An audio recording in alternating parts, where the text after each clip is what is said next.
Hussein Malunga hewo pe kutenda iyo tam. How are you?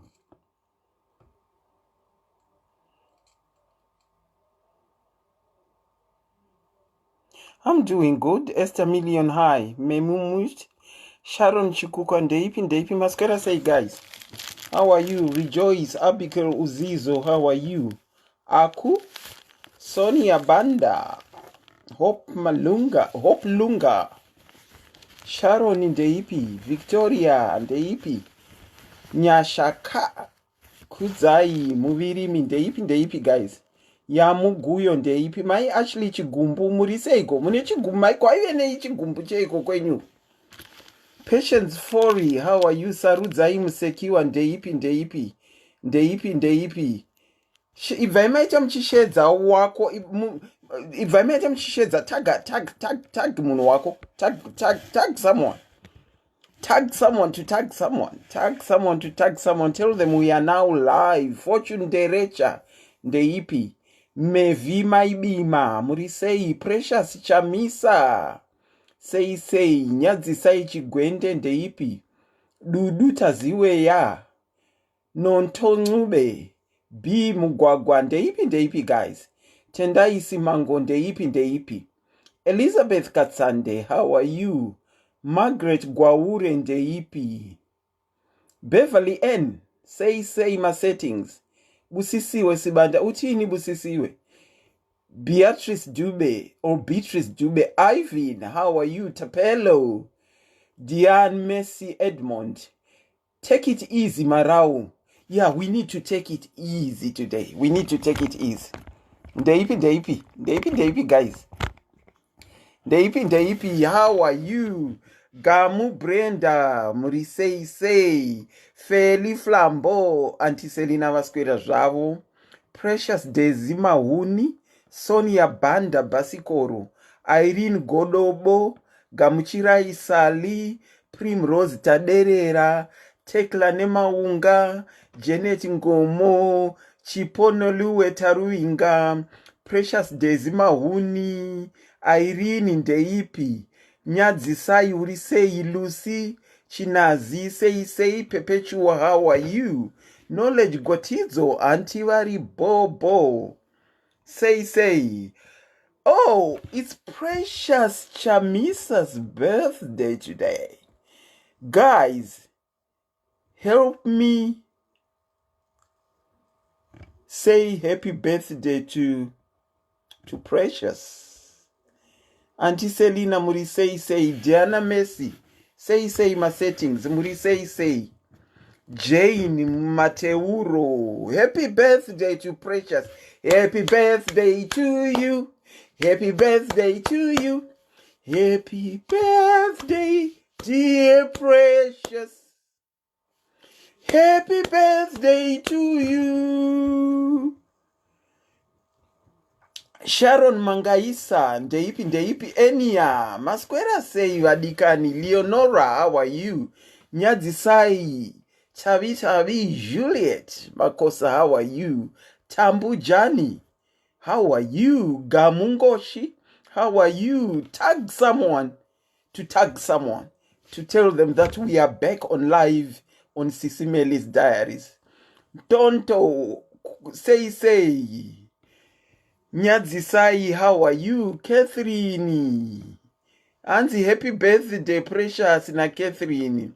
Ross, hi. Annabelle Masibanda, hi. Pride, Chantel Mabota.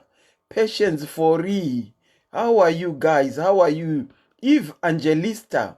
Margaret Gwaure Ndamboku Moresa. Maimuno. Murisei Seiko. Eji Wendy. Murisei. Thank you guys. I see the love in the hearts. Thank you so much. How are you guys? Rose Matsampe. Murisei. Soko Maikwindi. Mataga Caroline. Upenyu Chakanyuka. Marilyn Masquera Sego. Chantel Tiripano. Hello. Pride. How are you? Engineandoro. Say. My Ashley. Fabi David. How are you, Fabi? Melody Chitunu, Anna Marau, Fatima Kolimao, Tambudzai Ivy Boka, Say, Precious Chamisa, again, a very happy birthday to you. From all the diaries, a very happy birthday to you. Lizima Kore, Murisei, Pamela Chikuni, quite happy birthday, Precious. Mai Mukundi, Cleo Nyasha Gomo, Lizzie, my B Maps, Masquera say, Jackie, Ndeipi yako, Beth Tabi, how are you? Rumbi Lerato, how are you? Gamuchirai, tagai wenyu. Grace Shinurai, how are you? Oh, thank you for the love and likes. I think they are going to Precious, who is having a birthday. Clover Kanengoni Wasquera say, in Violata, how are you? In Violata, how are you? That name, in Violata. Chipo Gloria, Messi Maskwanise, Beth Tabia, I think Dambo Morisa. Mazita Pem Mofukaz, we are now. Ndiri right. My TK, how are you? Pet Mamoyo, Esina Shumba, Muri say, and the Vixis Travien. Wakomana mama zitati gone kupronounza. Monica, say, Beverly, how are you? Masquera say, guys, Botsang. Ooh. Tadiwa Nashe. Mashedza wenyu here. Kana munhu wese aripa live anga ashedza someone wake tingadaita double number. But it's not about numbers though. It's for you to call some other people to hear message. It's the message, not the numbers. I'm saying call yours to come for them to hear the message. Shedza iva mwamano zouya papa kati nasitine a very interesting guest. Vamwe vanozoya pakati vakuti tiri kumbotaura nezveipano. Clive Masendeke, how are you? Flora, how are you? Agnes Chingozha, Ediza, how are you? Mailolo Muriseiko, Engineer Ndoro Patricia Katio, say, Clive Masendeki, Mukadzi azere, Hanzi Mukadzi azere, Cherry Poki, oh, thank you. Yakabva iko South iko iwigi. Dzinoadvertise na SIS MELLY dziya ndokwa yakabva. Opamarivadzi. Ndikudzidzira kupfeka wigi, guys. Inini I'm not into wigs, but I just wanted to try. Mazoni ndikudzidzira kupfeka wigi. Hanzi happy birthday Precious. Tambu Jani, how are you? Rachel uri say. Precious Rufaro, mwana wambuya, urisei mwana wambuye. Mainoku murisei senzeni. Ndeipi yako. Kuilai chirungo tabadzi say. Gotta behave. Tapa life, you need to behave. Oh, thank you, Cherians, it really suits you. Mel's Melody, how are you? Janet. Takuda kuzobva tono tanga manje. Takuda Joyce Kawodza ndeipi.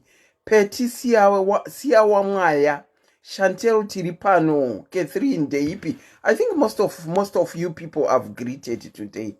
Molin Parunoda andangenda kuona iwe. Emily Magwenzi ndeipi. Someone buy me one. Otokumbira papa. Ipapa pane wana apa. Otozama kukumbira nekutogwadama. Rachel T. Zvidza, say, Belinda Zviri say, Felicitas Murukai, Lilian Ruwewe, Maikim Wekwadzoro, Aisha Fundi, Agnes, Mai Mukundi, Joyce Muramba, Shedza wako, kuti ashedze wake. What we want here on SIS MELLY's Diaries platform is not just to come for the fun of it, but we want to be coming to listen to the message that is going to be said. Saka, for me, the numbers that I want is the numbers that are wanting to listen to the message. Because yanasika yakati ichati pakuti timuke. Because nasi we are going back to the drawing board. we are going back to the drawing board. Tine Paida, how are you? Johani, how are you? You look beautiful, Auntie Pamela Tegame. Thank you, Pamela. Molini Momo say Clara Mashonga Mende. Sekai Runyowa. Nyadzisai Urisei. Sendisemi Ndeipi. VG Nonto, how are you? Okay, I'll be starting in a few minutes. Anna Mupezeni. How are you? Anna Mupezeni, unova kwa murewa ere Mpezeni iseneme kwa murewa kai. Muchina ndeipi. Chihera fan. How are you? Auntie Selina is doing good. Rebecca Membere. Ndeipi. Rebecca Membere. Ndeipi. Okay, I think we will take off now. I think we can take off. I think we are safe to take off. Okay, all I can say, sit back, relax, fasten your seatbelt, because the plane is about to take off. I hope you enjoy the journey. Okay. Ndinoti madekwane akanaka kwa muri mose kuva mativi mana ose onyika. The name is Auntie Selina. I am your host and your presenter tonight on SIS MELLY's Diaries. Was it on Tuesday or Monday? We were talking about crises in relationship. And we got people calling in and talking about ma crisis avo avari kusangana navo kana kuti avakasangana navo mukati mema relationships avo. Takanzwa nyaya dzinosuwisa, tikanzwa nyaya dzaizofadza kuti vamwe vanhu vakabuda mumacrisis avo vachishare kuti vakabuda sei. But pakazoita vamwe baba vakazopinda right at the end of the program vakati hold on, ne crisis dzatiri kutaura idzi, we need to go back to the drawing board of where ma crisis aya kwaari kubva. Betty Joao, thank you. So vakashare baba, if you were there at the platform, that I decided to bring him back as a guest to expagorate kana chiricho chirungu chacho, to expagorate more on going back to the drawing board. He talked about us having to look at the baker who baked the bread. And then, maybe, thank you, we can talk about the bread after we have talked about the baker who baked the bread.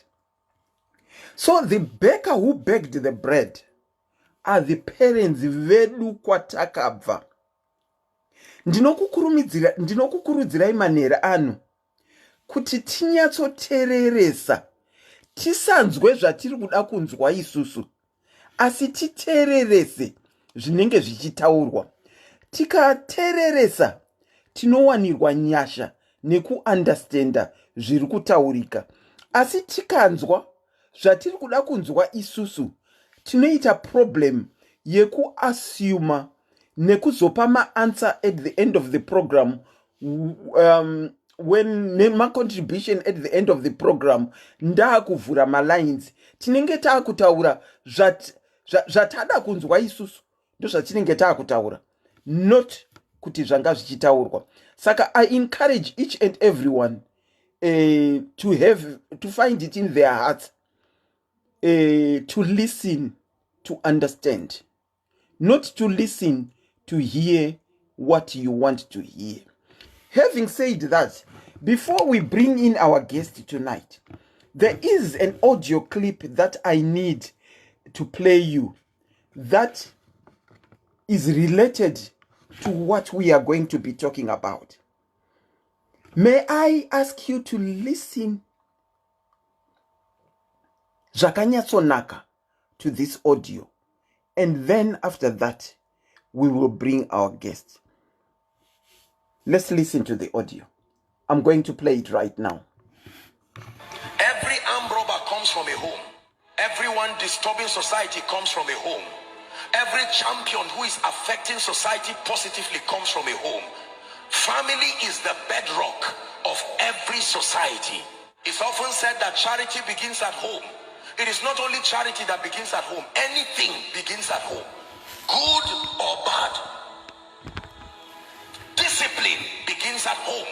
Productivity begins at home. Responsibility begins at home.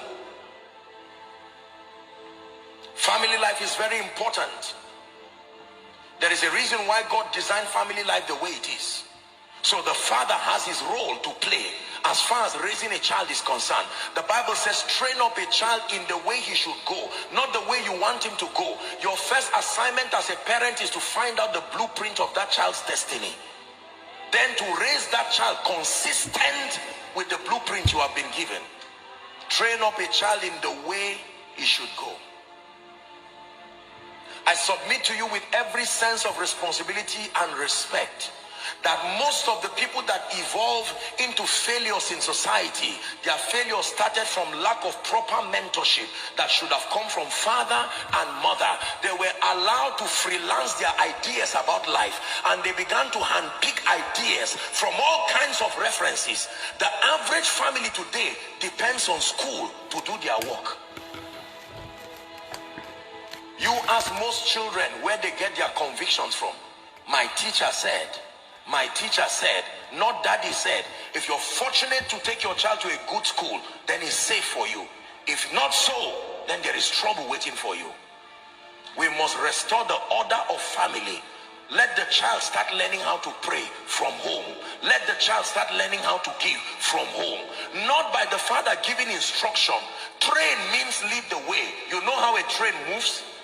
A train moves in coaches. So when the Bible says train up a child, it means do it, let him see, not just tell him to do it. Children are not good listeners, but they are good imitators. Are we blessed? Yes. When the father demonstrates priesthood, I'm glad today is Father's Day. Your children are sleeping and you get up as the priest in the family. Let your children know you serving the Lord. Let your children, let me tell you what will happen. While you are walking around the house laying hands and praying, one day your little son will follow you. He will cry and say, Daddy, I want to follow you. You will say, go and sleep. He will refuse. One day when you travel, he will go and kneel down where he has seen you kneeling down. He will be trying to pray in tongues. He doesn't know what he's doing, but you are training the child. Can I tell you this? We can transform. Wow. Tainzwa ere audio hii. Kwa hiyo anzi Pastor Joshua. Did we hear that audio? Give me a thumbs up or a love sign to say Tainzwa. Or Anzi, no, he's not the one. I'm not sure who he is. Anzi Joshua Selman. I'm not sure who he is, but it's an audio that I came across that I thought relates to what we are going to talk about tonight. Mainzwa ere kana kutito kana kutito player foot. Mainzwa ere kana kutito player foot. If you want me to play it again, indicate in the comment section. Kana mainzwa, show me my thumbs or my love.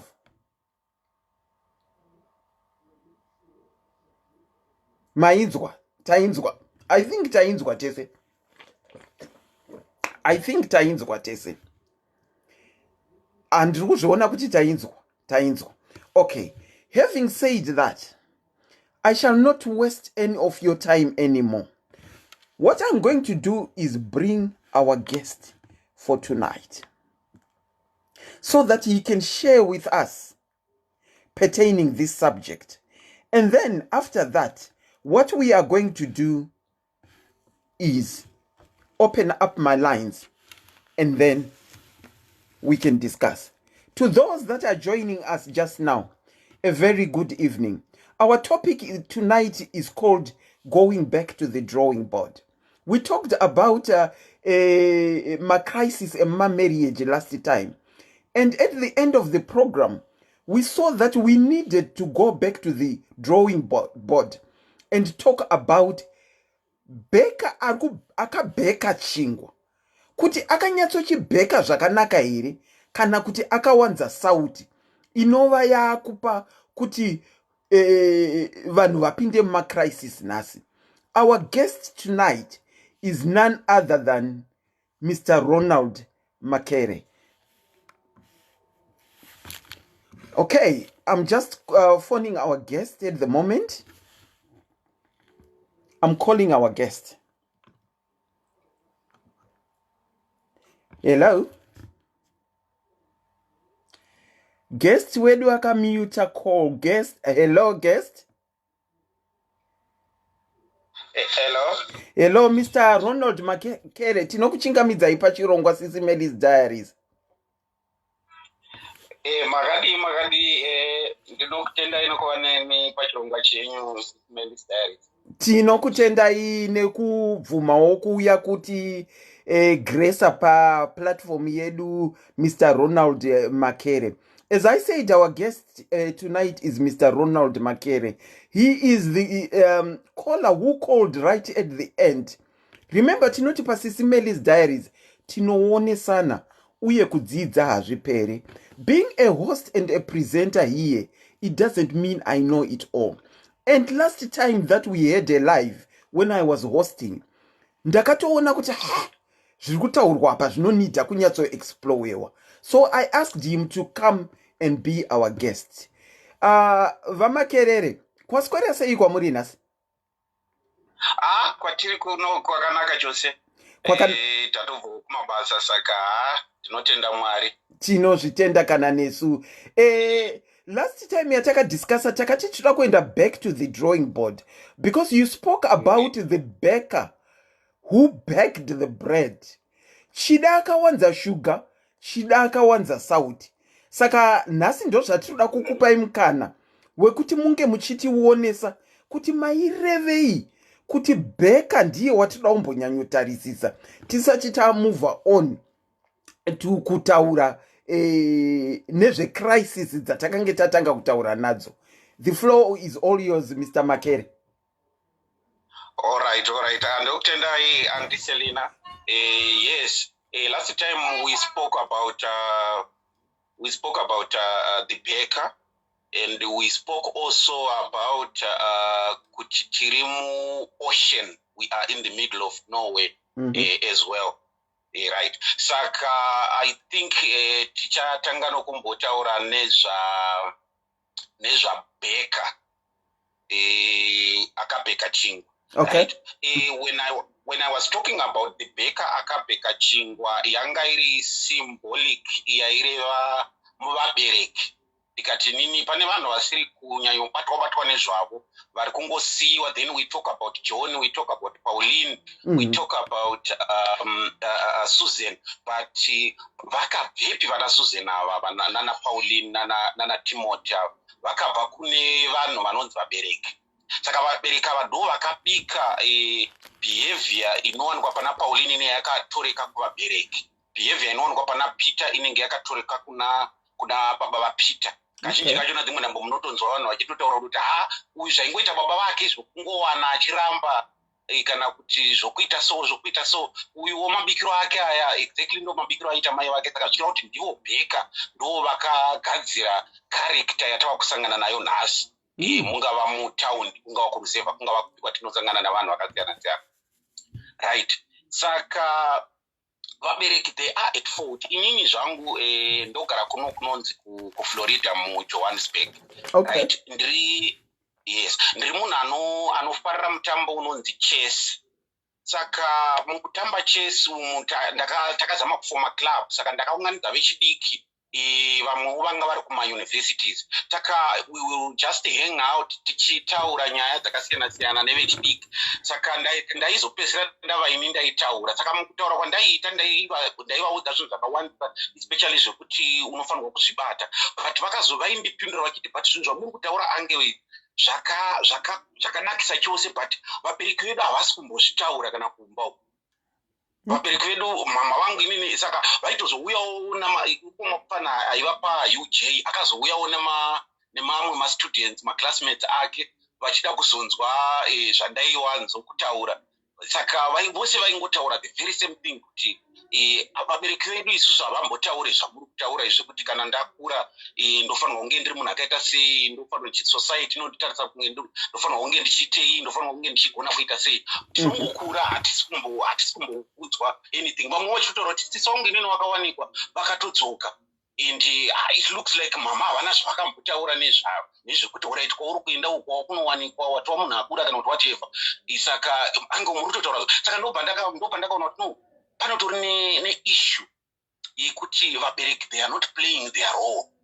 Okay. Handiti sevabereki. Exactly. They are not playing their role. Vari kungozarura Susan kungoti no, Susan ari kutowanikwa next month papo zvotocelebratewa zvobva zvatongoita sekunonzi zvichanyatsonakidza, but then it's just a short term celebration. Ivo vachanakirwa nokugamuchira roora riya, but zvichanosangana naSusan kumberi uku hakuchisina uchazotarisa kungozoti kana adzoka zvongozonzi zviri normal, vanhu vari kungorambwa, vanhu vari kungoitwa so. Of which Susan achapindana nedzakawandisa dzekurambana nomurume, madepression, then abaflats kuti vava akatoita vana, but haachaziva kuti manje pane mutrainer aifanirwa kumutraina kuti zvakamira sei. Then murume waSusanwo anenge ane pfungwa dzeupwere, haana wokubva audzwa kuti wakunogara nemukadzi wakunofanirwa kunge wakamira sei. Saka ndo vanhu vane problem yatiri kusangana nayo nhasi, vabereki vedu. Handiti muri kuzviona? Right. Saka roora vari kurigamuchira, zvese vari kuita. Saka ndo pandandichiti nhasi we need to talk about vabereki vedu ndo vane problem, because kana muchizvara mwana musikana muri kumuzvarira umwe munhu ane mwana wake mukoma. Sorry, caller, guest, Yes. hold on. Our topic is about going back to the drawing board. Let me just say the topic again. Yes. Our topic is we are going back to the drawing board to look at Becca Abeka Chingwa. Becca in this instance is mubereki, and Chingwa in this instance is isusu vana vacho vakuzonopinda marelationship. Saka ndo topic yedu yanhasi. Hatisi kutaura about marriage crisis, tiri kutaura about Becca akabeka Chingwa. You can go on. Alright. Saka ndava kuti nini kana mubereki mukange maita mwana musikana muri vabereki, zivai kuti mwana uyu muri kumuitira vamwe vanhu vachazotora semuroora. Right. Saka hamusi haagari nemwi kwenguva dzose zvekuti achingosvika makore anokwana kana 20, vamwe vanoroorwa 20, vamwe vanoroorwa 21, 22, ava kutokusiyai, ava kutoenda somewhere.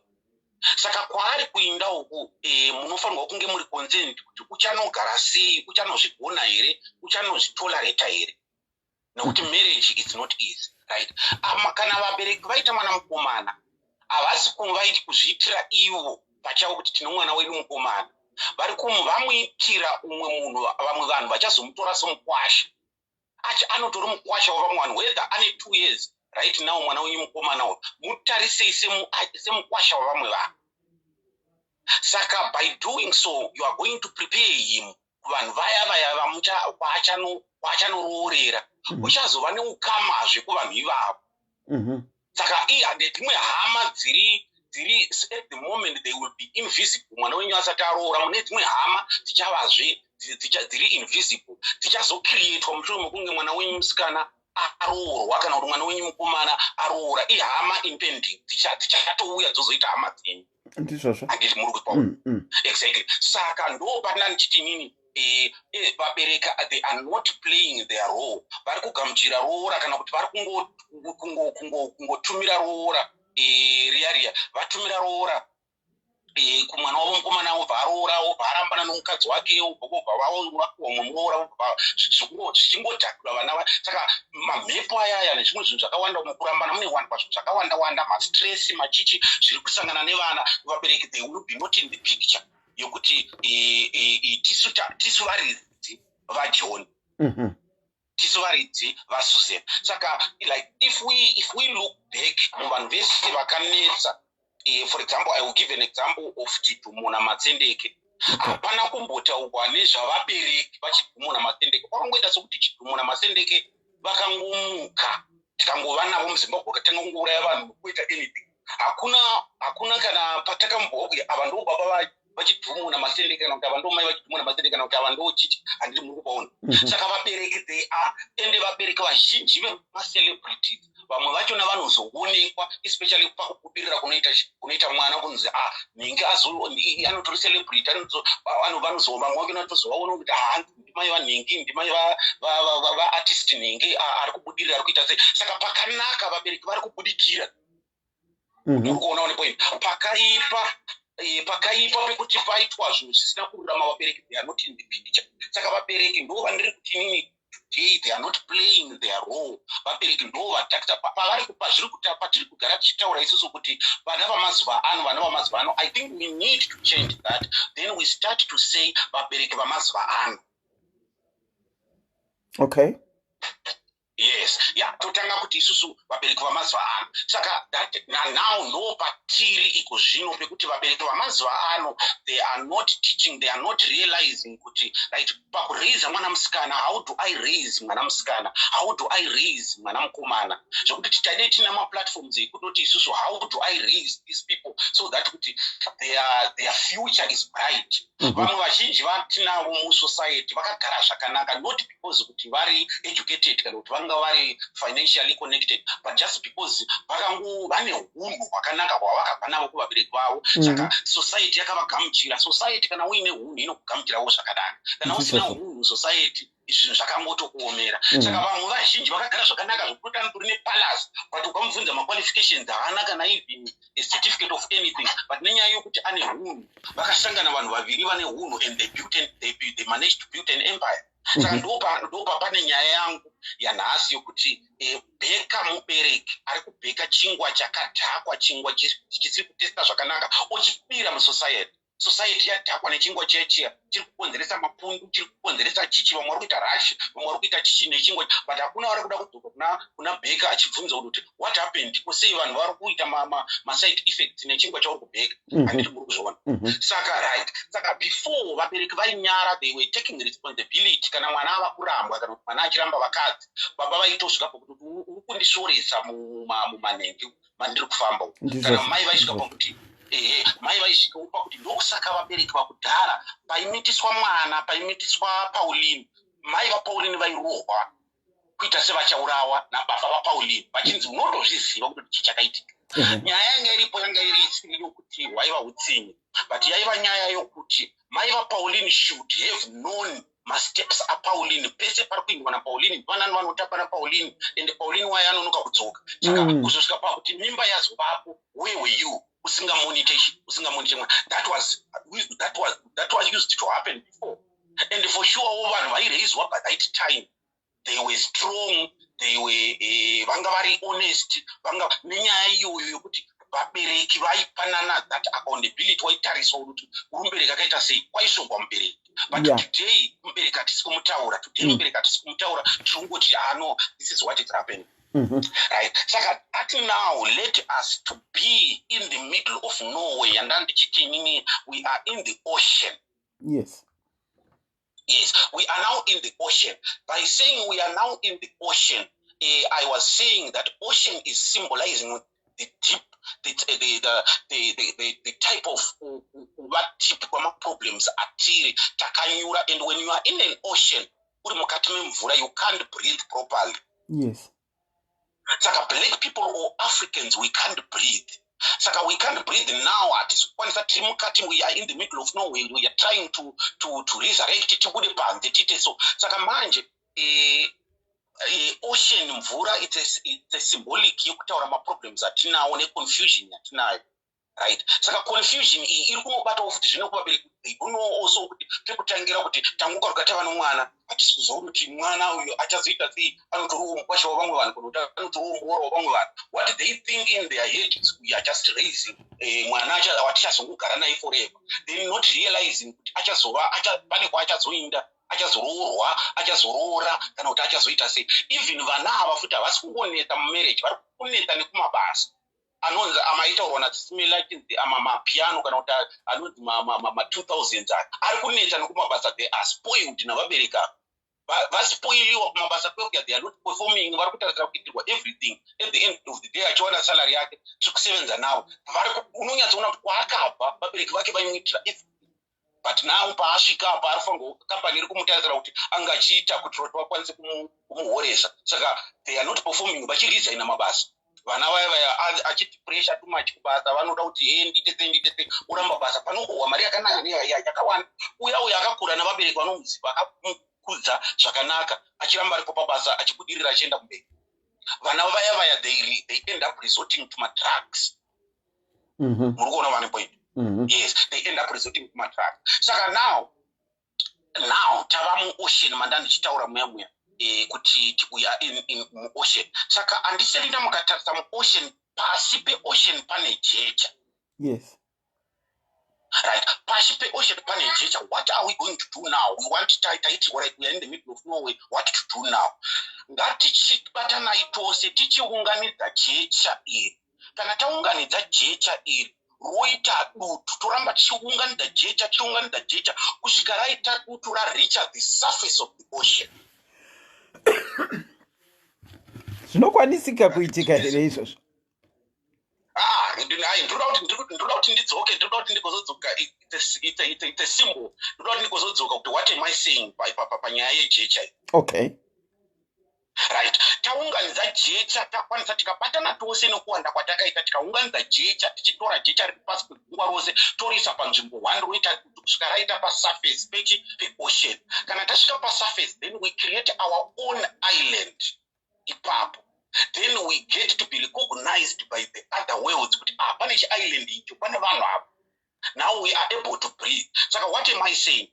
Jecha iri mafamily. Sorry, Mati, jecha rino representa chi? Mafamilies. Okay. Right, ngatichidzokerai back kumafamilies. Right, iko zvino tatiri pandakambotaura nenyaya yekuti tiri kuda kuita sekuti tiri kuda kutevera ma-Europeans. In European cultures, family dzavo vakatrima to a point yokuti family vane vachitaura kuti tingori inini, my family is too small, tingori 6. But in black people in Africa, my families mahombe. Kuna na sekuru, kuna na mpuya, kuna na matete, kuna nani. Right? If we go back to my families, then we start to promote my family values. Todzokera kuna na matete, kuna na sekuru, kuna na tounganidza my families. Right? Kune vanhu vane mari, for example, vari kuna na Dairo, vamwe vari kuna vari ku South Africa, vamwe vari ku Zimbabwe, vane mari. Use your money to build up my families, bring back my families. Unganai pa Christmas, muchiunganidza everybody who belongs to your family. Vangava sekuru, chero vakaita sei, speak, use whatever you have. My resources atinawo, then we bring my families. So kuti ma socialites edu aide achitoita kuti vanhu vakompete kuti who has got biggest family. Vanhu vachitorana manhingi ma-videos pa Christmas kuti our family takaungana and we reached like 33. Right? Okay, I'm listening. Hello? Ndiri pandorotaura. Right. Yes, tabuild ma-families. Pakaita tabuild ma-families. Pane zvinhu zvakawanda zvinozvigadzira zvega. That's an African. Mu-African tinorecognizwa nekuva namafamilies akawanda. That's why muchiona kuti even isusu kuma-Africans tinoti mwana wekwabamukuru kana ari musikana i100, kana ari mukomana munin'ina kana kuti mukoma, zvokuti titori same blood, zvokuti zvese anokwanisa kutouya inini akatondirepresenta kana kuti akatoita whatever pandenda pinda pama1 because titori ropa rimwe chete. But kuchirungu manje vanenge vava ma-cousins. Pane kakuraswa so zvekuti cousin rinoita sekuvasundira kwakaita kure, zvokuti chirungu chinodayo immediate family yokutoti iwe nomukadzi wako navana vako, zvekutoti ukatozotaura ndotsaka kana tichijoina ma-funeral policies paunotaura kuti family yako yakakura sei, ukazotaura vana vekwana bamukuru kana kuti chichi vane vavo kuti haisi family yako iwewe, vanhu vari around iwewe. Saka we need to bring that back. todzoka kumafamilies todzosa because iko zvino vanhu vakawanda they no longer know kuti kuna vanhu vakaita sana sekuru vavo kunana because vazhinji mumafamily vamwe vanobudirira vamwe havabudiriri saka vaya vasingabudiriri vasina kumbogara vaita motikari kana kuti vasina kubudirira vari kuraswa then tinosara tava nechismall family chimwe chate tingoti hatisina kuudza maproblem isusu takangokura tiri vashoma hamusi vashoma mune vanhu vakawandisa because if by 1990 a world yanga ine about 2.something billion mafamilies anga akakura zvekuti zvazisingatomboiti maitozoona kuti family ikwasoko vakakura vakawandisa by now world yava nevanhu 7.something billion tawakutaura kuti nini family yedu tingori 5 kana tingori 3 it doesn't make sense. Yes, it doesn't make sense. Saka pane nyaya ipapo pamafamilies patinoita mafamily patinoungana tichi vana vedu vachiziva navamwe vana kuti mimi vana venyu vanoziva vana vasisi venyu vari kusangana nevana sekuru venyu nevana vatete venyu then we are a family. Kana tava nemafamily mafamily achikura like that we bring back dignity nemisikanzwa iya tiri kufungidzira kuti ina vana vedu vari kupinda kumadrugs zvimwe zvachona zvinodzoreka because tava kukwanisa kupa zvatava tichingoita kudhara zvekuti sekuru vanokwanisa kurova mwana wangu ini vachimuranga. Okay. Iko zvino hazvichaitwa because chirungu hachibvumidzwi izvozvo. Chirungu chinoti mwana wangu inini it's my personal child. Who are you to tell my child anything? But mwana uya kana ava kuita zvemadrugs ava kunetsa mwana uya kana ava kunetsa vakadzi kana kuti ava kuita sei. Saka ndo panda ndichiti inini we need to bring back that sand and we build up. Once to build up, we regain the dignity as Africans. Right, there are two countries who managed to do that. Vakaramba vaka maintain their cultural beliefs and their nehunhu hwavo, China and Japan, and they succeeded. You know very well when you go to China, they are Chinese, they are like this, and they are at par with US economically. Vachimira vasinganyare nokuzviti isusu we are like this. Japan is the same.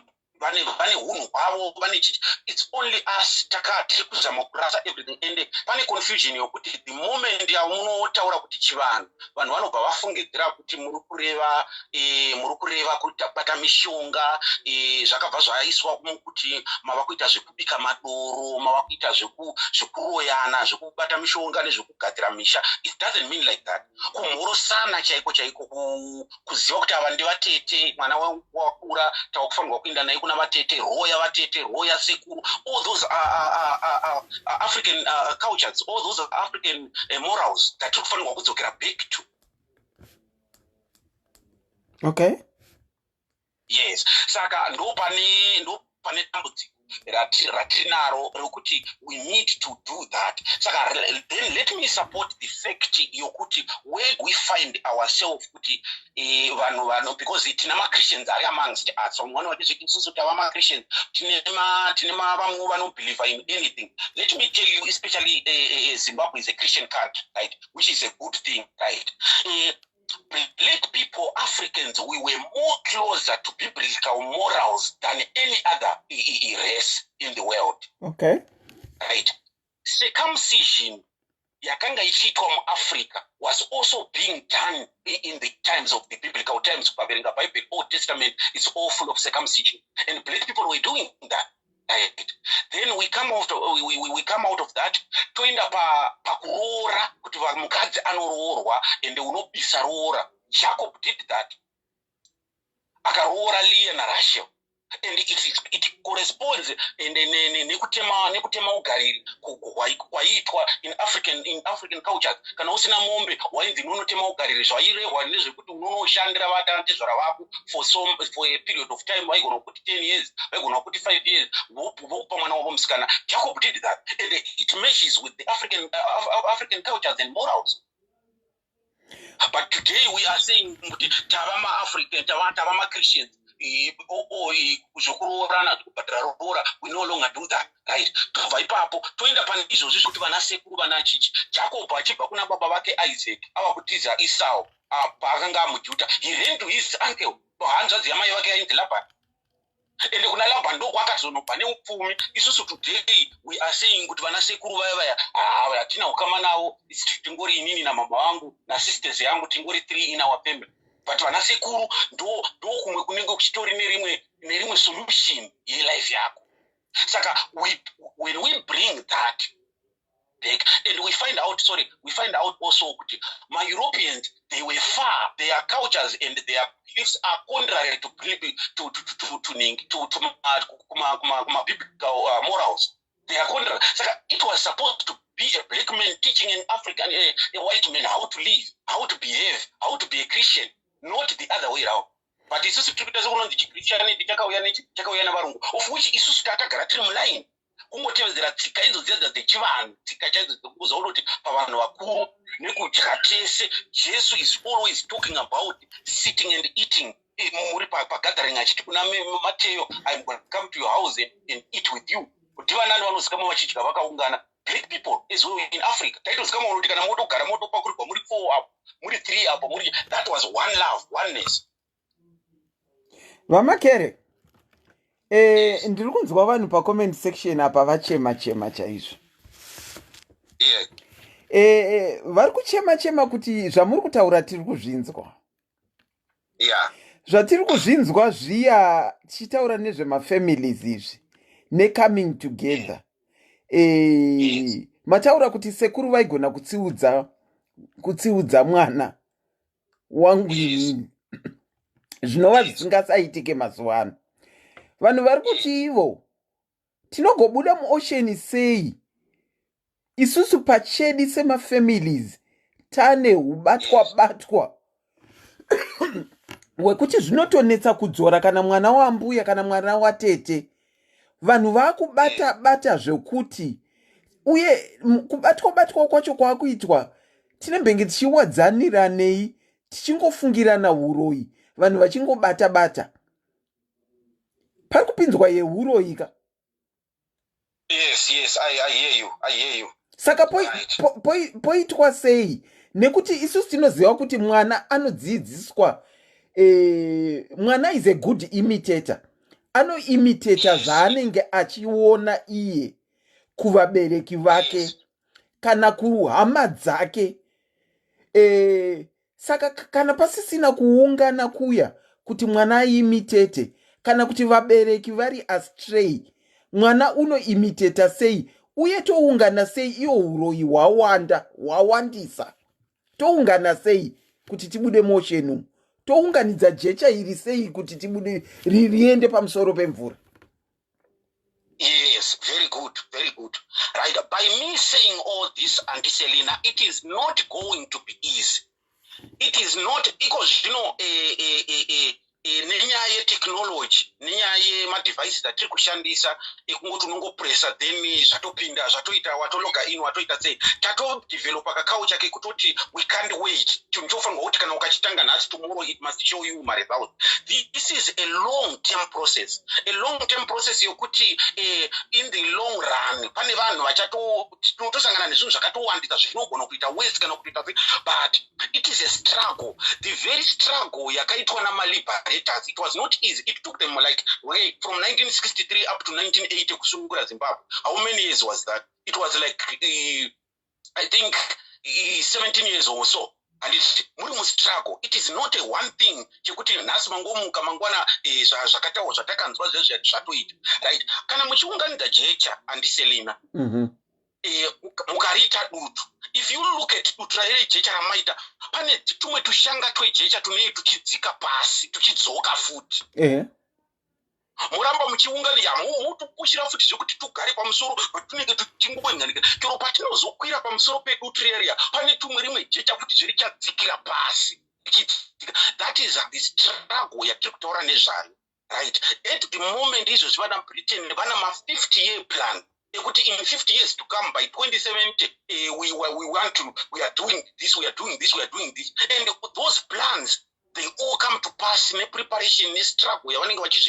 This is why can we do that as black people? Can we just look at it because we are saying it's going to be impossible? It's going to be impossible, yes. It's going to be difficult, yes. But let us start somewhere. Munotanga muri 5 in your family. Fonera, like we have resources, especially pamari. Family yoga in one or two. Use your money. Kutanga zvinhu zvakaita sezvokuti munhu wese ngatisangane evening kumusha this coming Christmas chikafu ndindiri kutenga kana kuti papaitawo vari kushayikwa mari dzamabhazi, I will sponsor you. Right, I did that myself. That was the 2004. I was like 24 years. Vana mai vangu vakazvarwa vari 10 mubamavo, saka vainga vaine izvozvo zvatiri kutaura izvozvi, vatoro izvozvi nanhasi zvichiriko zvekutoti kune vari kunzi uyu uyu. Saka pakusangana paChristmas paigwa, every Christmas paigwiwa, takatokura tichitozviziva.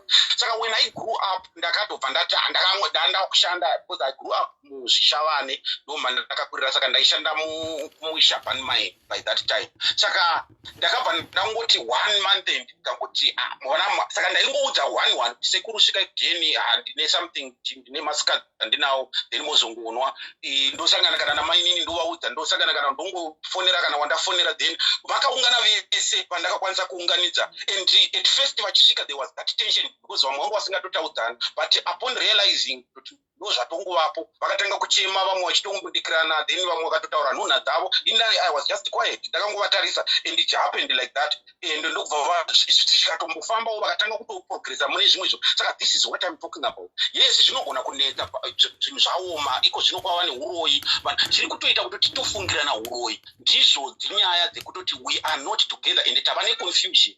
Saka nenhamo dziya dzokuti hatina kubatana and hatichazivi kuti tiri vanani sema-Africans. Tava kungoona sekuti uyu ndiye ari kuita kuti nditambure, uyu ndiye ari kuita kuti nditova nesituation yandinayo, of which if we start to come together, navabereki vandiri kutaura nezvavavo vachibvunzwa kuti ko iwewe mwana wako, vana vako vari kuita musikanzwa within my family, then from my families we go now musociety, mucommunity, tobuilda atingati matare. Remember before kwakanga kuina matare. Okay, vamakere ngatimbodzokerayi kune kwatatangira kuya tichitaurazve iye bheka chii chakare, tingati zvakatangira papi kuti bheka akanga akuwanza munyu kuti azobika chingwa chinonetsa kana chaakunoitawo bheka.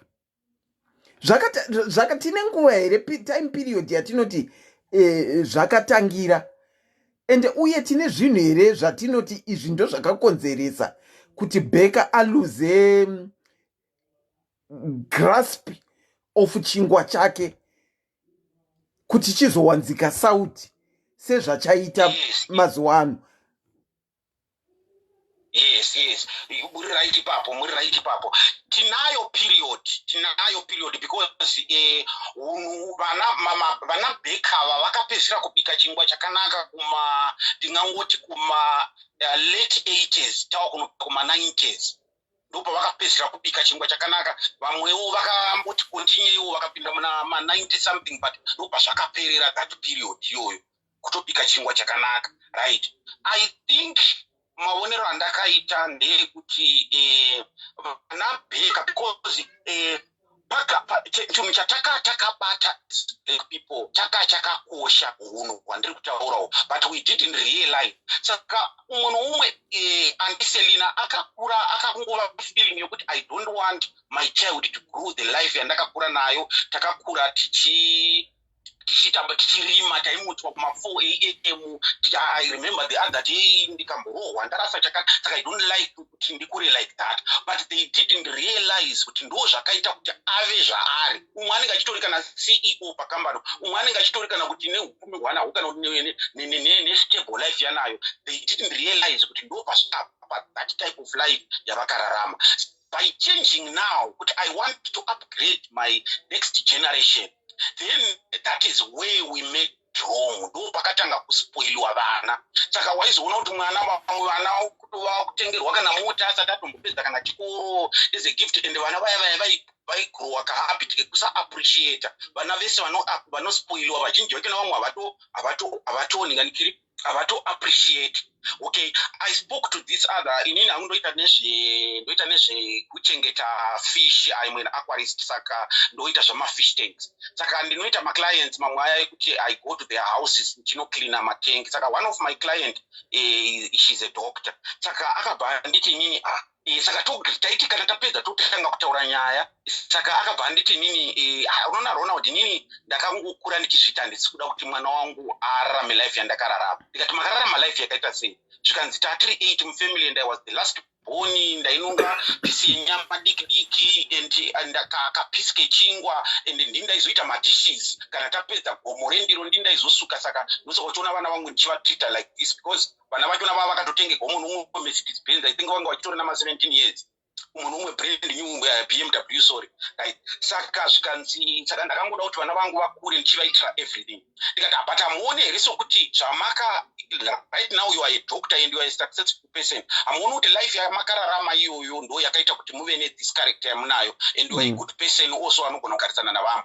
Ndobva aramba akanditarisa akati but uri kureva chokwadi because ndikati amuone here sokuti makaropa vana venyu the very same thing imimi zvakakutrainai kuti muve zvamuri, but today you are robbing your children, you are depriving them from getting what you get kuti muve zvamuri. Ndobva zvikazonzi uri kutotaura chokwadi because our first born takamuwandira basa iko zvino akapedza chikoro saka takamuwandira basa somewhere chichichi itori good company zvokuti aitotangwa I think kutohoreswa kuma around 15k kwai but akangodzoka kumba chingoti I don't feel like going to work and they seem like they don't like me chichichichi ainzi ndobva takwai saka izvo zvitototambura naye because zvete zvatombomuitisa maprojects anogonongosiya chichi. Saka ndobva atonditi uri kutotaura chokwadi because I'm seeing now problem yavo takutoitika kuvana vangu ndeyekutoti vakatojairidzwa zvekuti saka ndopatakatangira problem handiselina pekuti when we shifted and we thought we are upgrading our lifestyles as black people kuti hatisi kuda kurarama life yatairarama was too primitive and barbaric, we are now in a modern world to upgrade kuti zvive simple. By doing that we spoiled chingwa chacho. Vanhu uri kuvatengesera chingwa wobva wafungidzira kuti maybe I have to add more salt, maybe chikuita kuti chingwa changu chinake isalt, but ndikazoiwedzera chobva chatapira chobva chanakisisa. Izvo uri kutospoila chingwa chako. Okay, hold on. Let me say this. Kutaura kwatiri kuita about Becca achiwanza sauti muchingwa. It's not that we are saying every parent akawanza chingwa muningirikini akawanza salt muchingwa. Let's hear each other out. Not everyone. Saka kana tichitaura kuti bhutsu dzakabvaruka, hatisi kutaura zvebhutsu dzese, tiri kutaura zvebhutsu dzakabvaruka. Ngatipabatisisei ipapo kuti kana tichitaura zvebheka akawanza sauti, tiri kuda kutraya kutaura maparents ane vana vava nedzimba dzavo iko zvino dzakuita haywire. Ngatiremembei kuti most of the things zvinobvira kumba, because ndati vana magood imitators vanenge vakura vachiona chingwa chichingoiswa sauti yakawanda ichidirwa futi pamusoro, therefore kana vaa mudzimba mavo vanoisawo sauti yakawanda, but not all of them. Continue henyu. Okay, saka ndava kuringanikira tava kuda kuchitaura. Yes, muri kutaura chokwadi ipapo pakuti not every baker, but if we look at my statistics we find out kuti obviously more than 60%, more than nearly 75% vana vari kungokura, just kungokura, and unoto atori ma1 relationship chadzo dzava kutotyisa kutopinda. Vanhu vakawanda vava kutotyisa kutopinda murelationship just because unotoziva kuti right unodanana nari honest. Vakomana vachona havasiko hava, they don't stick to their word, havaroore. Vakomana vazhinji havacharoore, vakungoda kungorara navasikana. Vasikana vavachonawo vanonetsavo nevane zvavanonetsavo. Saka the bigger percentage ndeyekuti vana vari kurerwa vari kukura iko zvino. Saka that's why tichizobata tongoti bheka, we need to speak to the baker because we have a bigger percentage yamabheka asiri kuita basa rawo zvakanaka, right? Saka iko zvino toenda pakuti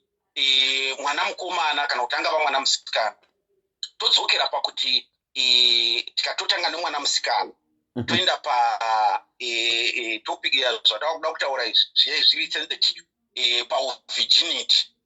Okay. Right. Chinhu chisisina kukosha, of which the virgins, they play a big role in society.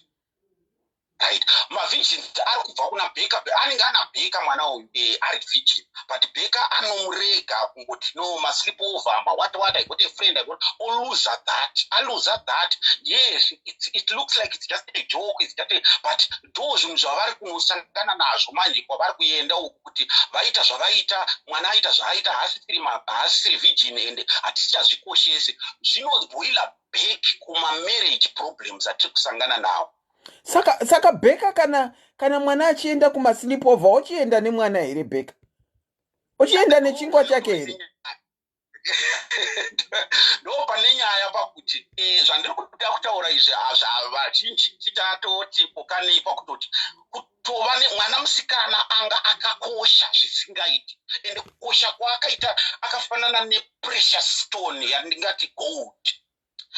Asi chinhu chokuti anongoregwa achingobuda kana kuti achiita sei, kana kuti vamwe vanozobva venhingi chirungu chinobva chati anomawo kudzvanyirira munhu kana kuti mawakuda kuti but akakosha kukosha kwake kwokutoti mwana ane zera rokutoti achangobuda zvimwe zviya zvekungonzi anongorina mamwe mashamwari zvekungoenda ana maduties pamba anenge achiita mai vachitaridza because that is special a human being anokwanisa kuabuswa panza.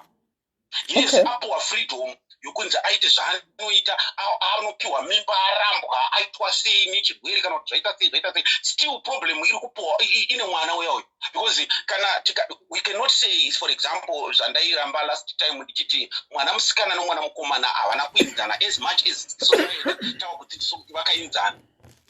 Vakainzana, because when these two people have sex, it is a girl child anosara namaconsequences ekuti either pakawanikwa paine mimba ndiye anenge achizoitakura, either pakawanikwa whatever, kana kuti ndiye kana kutozofa nemimba yachona, vamwe vonzi arifanirwa kuita abortion. It's not an easy thing. Mwana mukomana is just roaming around, atova ari kutoipina atova nechimwe chimuoko. Muri kuona point? And I spoke last time ndichiti mwana musikana ndiye futizve munhukadzi ndiye ava kureisa vana vaya musociety ari ega. Munhurume is roaming around nemasystems atiri kunzi hanzi we are all equal, tabvanyangura marriage, we are no longer doing marriage, but tabvanyangura marriage vana vachiri kungozvagwa vazvagwa kudaro and somebody is looking after them, and it is women. And at the end of the day we are saying no, we are now civilized vanhukadzi tiri kuvachengeta. Saka mwana musikana akakosha kudaro ane zvimutemo zvaaitopuwa zvandiri kuti let us go back to those. If we look at zvandandipa example yenyika dzakaita sana Japan, who still sticks to their morals. If we go back as Africans, vamakere tataura zvesleep over nemwana musikana kuenda kusleep over, kuti pamwe ndokunozongobva kwamunhu atungira akutopusha bhara rake. Asi tikatarisa futi ari kumba ikoko asina kuenda kusleep over, anogona kuripusha bhara ariko kumba ikoko. Ana sekuru nanahanzvadzi vachiita chisionekwe mudzimba imomo, zvinoitika kaizvo? zvinoitika, zviri kuitika because ukuona zviri kuitika pandiri kuti Bheka aluza touch, Bheka is no more visible.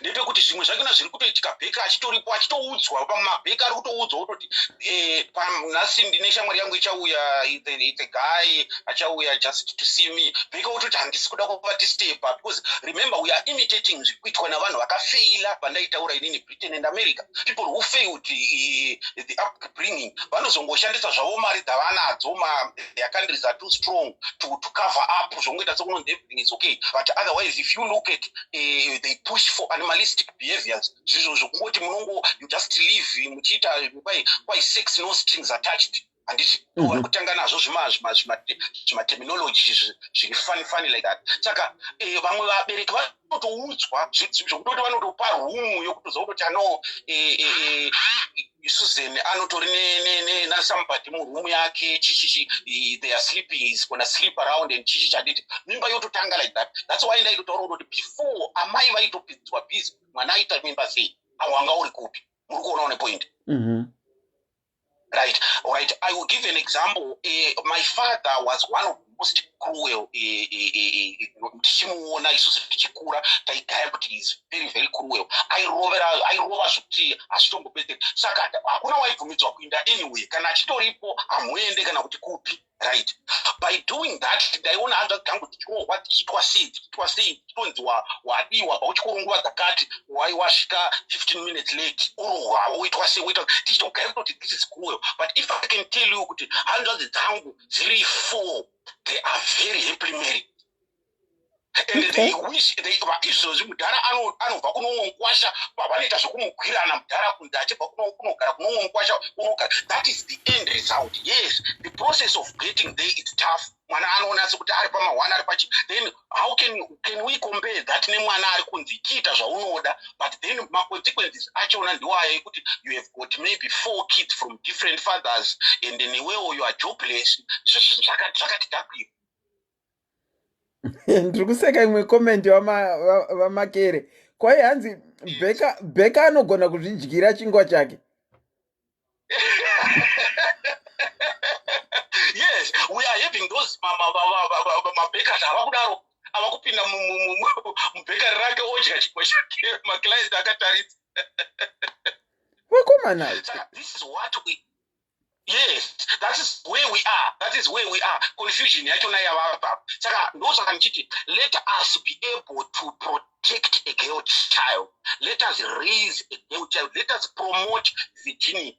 I once challenged the Ministry of Health paneimwe page yavo vachitaura nezvekuti we find out kuti vana vasikana vari kuwanikwa vaine HIV vachitaura maratio avo hanzi saka solution tadistributa macondoms kuzvikoro akawanda kuti vana vashandise chichichi. Handiti ndobva ndati nini mumwe muna magrants amuri kupa vana vanenge vamitiswa muchiti kana waita mwana unomitiswa. Why musinawo kapackage kadiki kamunopa a virgin mwana anenge apedza grade 12 yake ari virgin munomupa a certain amount ingava 300 rand ingava 1000 rand just from the government to promote that. By doing that you are going to reduce my ratios.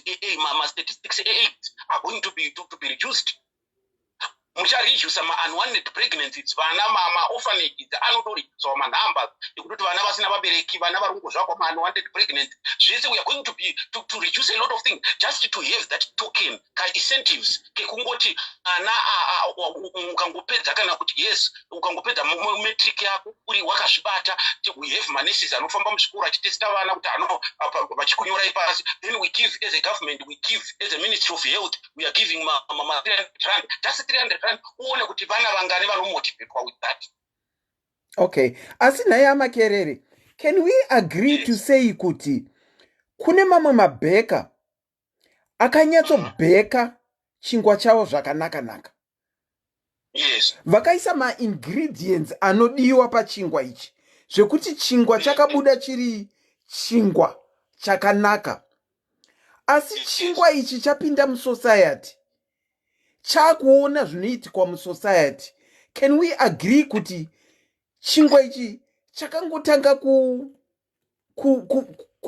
kuchinja chega chichipfupfunyuka chingwa ichi? Can we agree to that?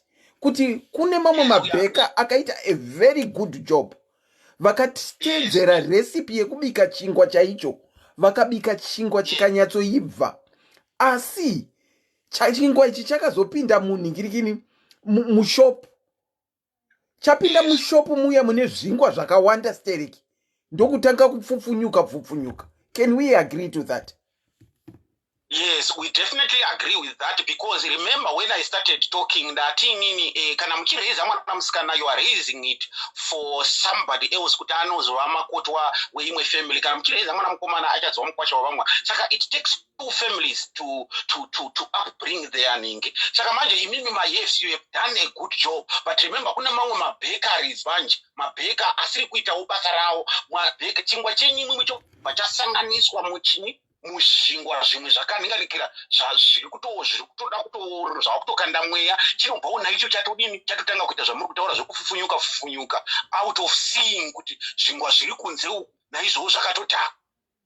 Muri kuona one point. Saka I agree 100% nenyaya yokuti it's a collective effort yecommunity yamabheka ose kuti vedu ngatireduce salt tose toredusa salt kuti zvingwa zvedu pazvinonosangana zvingwa zvedu zviri kunosangana zvingwa izvi saka zvisanopomerana kuora. Okay. Right. Saka let me talk something about marriage. Trick iri pamarriage.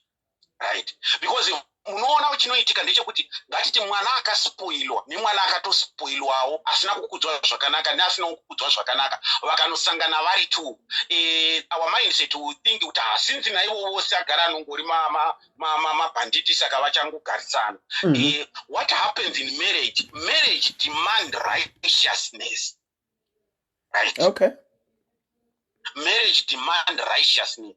Marriage you cannot fake, because marriage ndokusaka mukiona kuti munhu achitaura kuti no zvaari kundiita chichichi kana kuti zvakazodai ndakumbogara ndambozviona ndakumbogara ndambozviita, because hakuna unokwanisa kukuita zvaari kukuita, nokuti mumarriage ndo maunoonekwa nemunhu wako uyu wauri kugara naye kuti uri munhu wakaita sei. Yes, unogona kunge uchitsika kuti unoseka una majokes una chichi, but your true character inoonekwa mumarriage mauri nomunhu wako, zvokuti ndiye munhu anokuzivisa, because remember achakuona wakashama munhu. Saka zvese zvezvisipo zvatatakasimira zvimwe zvatatakadekoreta nazvo, angava ma-makeups kana iyo mawigi atakapfeka iwayaya isisipo manje wava iwewe manje wakuonekwa kuti une rimwe zipundu riri pakati pomusoro ranga rakavhagwa newigi. Wakuonekwa manje kuti unokara, unoonekwa manje kuti uri munhu akaita sei. Saka manje chinoitika manje pamarriage ndechekuti chero munhu akaita sei, chero benzi rinoda munhu akanaka. Okay. Iro benzi rinotoda munhu akanaka, iro riri benzi rinotoda munhu asingapengi, rinoda munhu asingapengi. Saka what is happening ndezvekuti simbe inododimanda hard worker, inotoda hard worker, munhu anotosevenza zvakatosimba, munhu anotoprovide, munhu anotoita sei, anotoita zvese. Iyo iri simbe, iyo iri simba asingagoni kana kuzvikwenya, asingagoni achidana umwe munhu, but anodimanda. Saka ndo zvandiri kuti marriage inodimanda righteousness. Mukanzwa zviri kudimandwa navanhu vese vari kuti hanke angokwanisa kuita so, akwanisa kuita so, that is righteousness. Saka inenge ichidimandiwa from both parties. Mukadzi ari kudimanda righteousness kubva kumurume kuti iva munhu akaita so, akaita so, akaita so, akaita so, akaita so, akaita so. Murumewo ari kudimanda righteousness, of which righteousness taide takaiwana from mabheka. Okay, chakudzokera futi kuna bheka.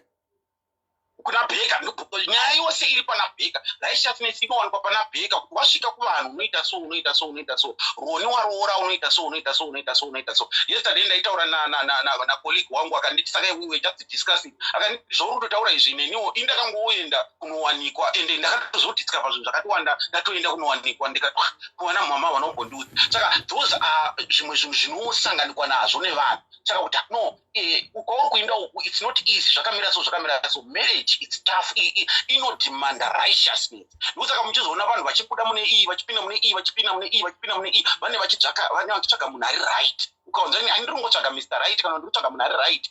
Righteousness unhu hwakanaka. Saka haina basa nokuti masangana mbavha kana kuti mukasangana varoyi muri two, unenge uchitoda munhu asikaroi. Mbavha inotoda munhu asingapi, because ukazomubira iye achidopawo nezvinhu zvazvahapa, ukamubira anotsamwa zvisingaita ari kukurova, handiti muri kupaona. Okay. Haatodi munhu anoba, anoda munhu ari honest. Murevi wenhema anotoda munhu asingarevi dhema, iye achirigwa nokureva nhema. Saka vese vari munhu vanotaura kuti inini ndikazodai ndikaitwa so, ivowo pachavo they can't provide, they can't supply, they can't also dish out the same character yavari kudimanda kubva kuno umwe. Saka marriage inodimanda righteousness. Ndokusaka vanhu vari pama-one. Saka before manje righteousness yaiwanikwa, waitobva kumba uri right, uchitozikamwa kuti uyu mwana wedu uyu chimwe chakachotori correct, chakatoibva ichi. Saka waingonopinda uchitori correct. Saka zvawainosangana nazvo, because wabva kumba kunoitwa basa, wasvika kumba uku wakunoita basa, avo vaitoudzwa shoko rokuti mwana wenyu ibhinya pabasa, vedu ko ndichaitei, handiti mamai asangana, mai vakabika muroora, namai vane mwana mukomana vasangana pachibhorani vaitoita nyaya dzekuti ndichaitei ndagarika kaini avo vachitaura kuti mukwasha wangu musi unouya akauya akatitemera akatiti akadai saka vanhu vakanga irighteousness iyaiya yatiri kutaura. Okay. Yes, saka ndo pane trick yemarriage, you cannot fake. Saka manje mana Baker they still get blamed because ndo vachona vari kuningirikira vari kubudisa chingwa chisati chaibva vobva vachitengesa ende vari kuwana mari dzavo. Ndakataura last week ndikati nini mombe dzaitotaurwa namazita kuti mombe dzedanga, mombe dzechakati, mombe mombe yeumai zvaiva nechirevo chaitova nezvazvairevawo kuti ichi chikamu chakamirira chakati, chikamu chakamirira chakati. Saka iko zvinoyeva kubiswa iri mari, hazvisisina chimiro. Okay, Mati, you cannot fake in a marriage. Yes. Kune chishona chinonzi kune chishona chinoti rinonyenga rinohwarara rinosimudza musoro rawana. Saka muri kuti vanhu kana vari kunyenga vari kufeka here? Is that what you are saying? Yes. Kunyenga, the real term yokunyenga kunonzi kunyengera. Kunonzi kunyengera. Saka kuti rakazongosiyaniswa because irava nelove mukati kukazonzi kunyenga but raifanirwa kunzi kunyengera. Saka unenge uchinzi uri kunyengera mwana wavanhu, uri kumupfimba. Saka you do whatever it takes kuti uwane mwoyo wake back, uwane mwoyo wake akude iwewe. Saka uri kunyengera. Saka kwainzi kunyengera. Saka you feel rinohwarara, you have to do whatever you do kuzama nepaunogona napo because remember haugoni kuti iwewe utaridze kuti iwewe wakaita sei because remember tiri vanhu venyama tine mafoods edu. Saka unozama kuvanza mafoods aya haunawo nemaweaknesses haunawo kuti kuzama kuti akutruste aone kuti anokwanisa kugara newe. Iye ainozvizivawo mwana musikana uyauya kutoti izvi zvimwe zvaava kuita ati kwahe ndakarova vanhu teini ndobva ndazodii ndikazombosumudza mombe yaita sei ndikazodidza vanhu nemawo but munhu ari right shake. Saka they would tolerate but vaitoziva kuti apa ndiri kutonyengeka, ndikuda kuti nditogwe aende neni kumba kwavo anotita mukadzi wake. Okay, hanzi sorry taurai mama titi ndanchida kuti wapinda manje mumarriage you cannot now fake. Wava kuonekwa zvaunogona nezvausingagoni manje.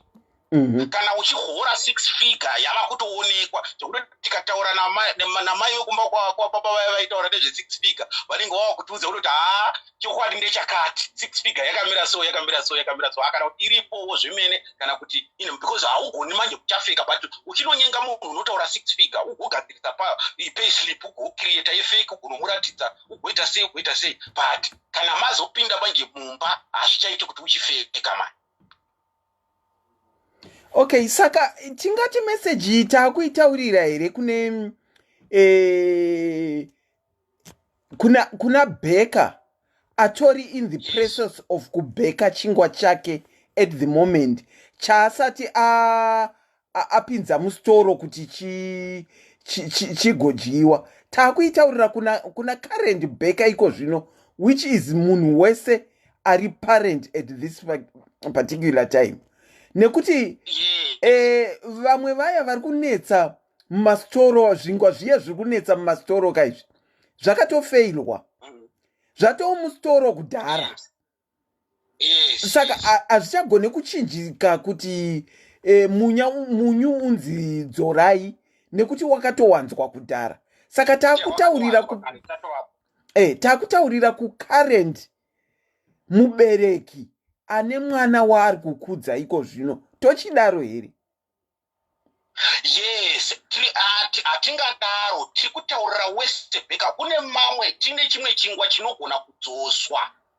Kana chadzoswa iye Baker anotozoziva kuti haichi chandandisati ndachanyatsa kuti ndogona kumbochiisa muovheni kana kuti ndikaita so kuti isanyanya kuniganikira. Saka kune vamwe vanodzokera kuna mubereki kunoti izvo ndaoma vari kutopingwa izvozvi, vamwe vana Baker vari kutovingwa kuti chingwa chako soso. Kune vamwe vari kutodzokera kana uri Baker play your part because chiri kuitika pana naBaker ava chinogwadza ndechekuti ivo vari padzimba dzavo but mwana otadza kugara padzimba dzake. Baba vane mukadzi wavo vanomubata zvakanaka, mai vako wakakurewo uchitoona mai vako vachibakwa zvakanaka uchiziva kuti makagara zvakanaka, but mwana unotadza kunogara nomukadzi. How does that work? In this incident haizi problem yaBheka kai. Problem yaBheka because iwewe kaBheka anotori namanodzi ekuti mai vako ndogara navo sei. Anditi ndogara navo sei. Vana vazhinji vari kubuda pamba pana mai nababa vakaroorana. Anditi mwana otadza kuroorwa, mai vakaroorwa, mwana musikana otadza kuroorwa, yotongoita utongofamba chitongotenderera chingorarana navanhu. But mai vane hunhu, mai vane kuzikamwa kana kuchina vachienda but havana basa nekuti kana havana kana anything zvavanenge vachitomboita. Saka zvakaitika iwewe une good life. Baba vanotori nemukadzi, vanotori nemhuri yavo. Mwana ari kuti ane mwana kupi, ane mwana kumukobha, ane mwana kuchitungwiza, ane mwana uku. Isn't that selfishness? Saka Bheka anotori iye ndiye because iwewe Bheka wai zvako zvakanaka. Iwe wakabhekwawo, anditi wakabhekwa bho. Wabhekwa bho, hauchadi kubheka the next generation bho. Hanzi naLizzy maBheka ari busy kumashifts, no time nechingu. Exactly. Vanotori busy nezvimwe zvinhu, vanotori busy nekugadzira mari, vanotori busy nekugadzira mazita avo. A lot of mamai akawanda vanoda kunzi kumachechi, they are so prayer warriors, vanozori chichi. But vana vavo, look at their children, because before mubereki aitariswa through their children. Their children. Kuti vana vake vakaita sei. Saka I cannot break and open.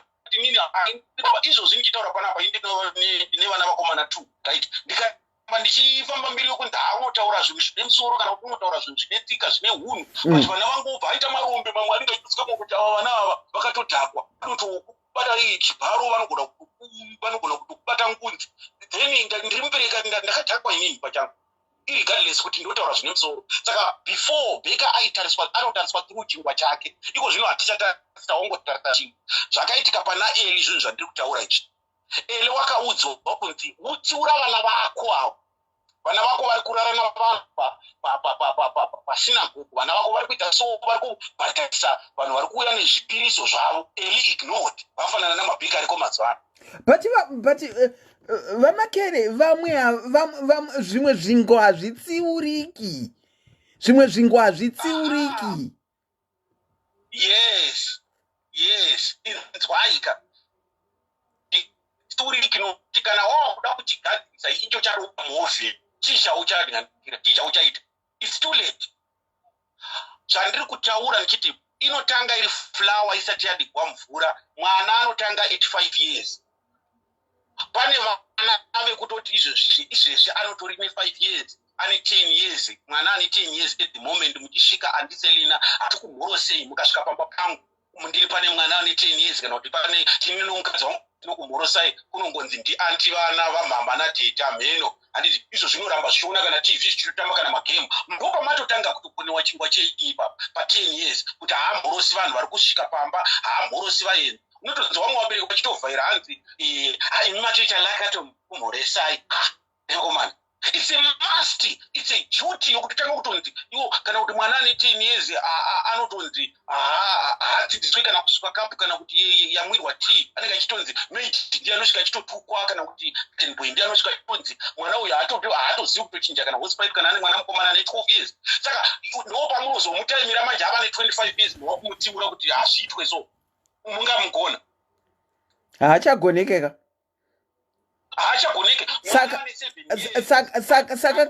Saka kana chingwa chadzoka chakawanzwa sauti hachichagadzirikeka kuti sauti ibva. Exactly, hachichagadziriki because now zvabatana sauti yaya yadizolveka in mudhuwa mwemwe so nenhingi inonzi shuga yadizolveka mudhuwa. Saka you cannot now extract that out, haungazvitori out man, zvadova too late. Iko zvino mabereki nenyaya yemamiracles atiri kuitika aya iko zvino yekuti kwa miracles this miracle that taungotarisira mamiracles kungoti wangomukudza then miraculously zvinhu zvomuitira bho ungobva angoita hunhu. Unotohwa the very same mubereki akakonewa mwana wake kana the very same Bheka achitaura kuti chingwa chamheno chakaita sei ichi. Uri kubvunza kuti chingwa chamheno chakaita sei uri wakati Bheka.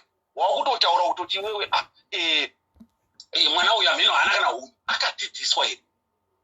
Tineshona inoti kuziva mbuya huudzwa. Kana usina kuudzwa kuti ava nembuya haukwanisi kunge uchingoziva from no. Unotoudzwa.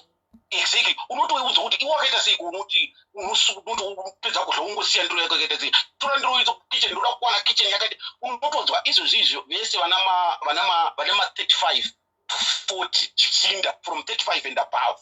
Chichinda vanokuudza kutoti inini mama vangu kana iri kungowana kana plate zvayo iri pasi ndaitozoti ndorohwa ndichibva kuchikoro ndaitobva ndichimanya ndichitaso zvakapera rini ndo pakapesira vana bheka kuita basa ravo ipapo. Ende mwana chinhu chaanodzidza ete mamuchitaura nezvekuimitata haambochikangani, anotoenda nacho mukukura kwake. Unotonzwa anotosvika ende zvaaingoita unotoona kuti ndo makuriro akaita.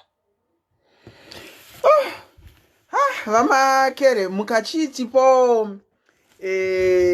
mashoko enyu ekupedzisira tisati tavhura malaini tinzwe kuti vanofungeiwo nezvabheka kuti bheka uri kuwanza munyu, asi tadaro handi vose mabheka vakawanza munyu. Vamwe vari kutry their level best to keep recipe yechingwa kuti inge iri yechingwa, asi kana chingwa chazopinzwa mustoro chanosangana nechimwe chingwa ana protoni ana bakers ini ndopachiri kuzotanga kuvhurunyuka chadzirwa chiri pakati pechimwe chingwa. Mashoko enyu ekupedzisira amakere. Ndiri kuda kuti mashoko angu ekupedzisira ndeyekuti vana bheka vabereki vese ngatidzivei kuti tiri vabereki. Nhamo dzimwe dzina vana izvo zvino dzakakonzerwa nesu irregardless kuti tadira mari dzakawanda. Tiri kufungidzira kuti masolutions aya anosolvwa nemari, mamwe achona tadira mari dzakawanda but vana havasi kunokwanisa kuvaka misha yavo, but imwi muri pamisha yenyu. Saka mune tichikuona isu kuti makaita utsinye nokuti imwimwi makakwanisa kugadzirwa nevakakugadzirai mukakwanisa kuziva kuti marriage yakakosha, tiri mumarriage makagara zvakanaka, ite peaceful, mwana otenderera achishaiko kuti angasetla sei. Yes, some of the children vanoti inini zvamarelationship dabuda, but still nature demands them to have a partner at a certain age. Anokwanisa kungoti 35 40 handichadi zvamamarriage zvechichichi, but asvika kumunana 60 years ava zvekutsvaga kuti krisi denda ndaona munhu kugara naye. Saka nature inoramba ichitidzosera back kureality. Mukuona point. Saka ndo zvandiri kuti vabereki ngatizivei kuti we got a job, tine basa rekutsiura vana nekuvagadzirisa zvakanaka, kuti tive tinokwanisa kuti tibheke chingwa chakanaka chekuti musociety chinodyikawo chinogarika nacho. Okay. Haiwa, tinotenda Mr. Ronald Makere nekushare kwamaita. Mova neusiku hwakanaka. Thank you. Tinotenda nemiwo nekuva neni kwamaita. Tinotenda. Tatenda. Okay. Ndiva Ronald Makere vatanga tiinawo nhasi vachishare about Beka. As let me re-say again kuti tataura nezvaBeka anova ndiye akasanganisa ma-ingredients akasiyana kuti abheke chingwa. Handiti vamwe vakawanza sauti mukubika chingwa, asi vamwe vakaisa ma-ingredients akaringana. Saka kana tichitaura netopiki yaBeka,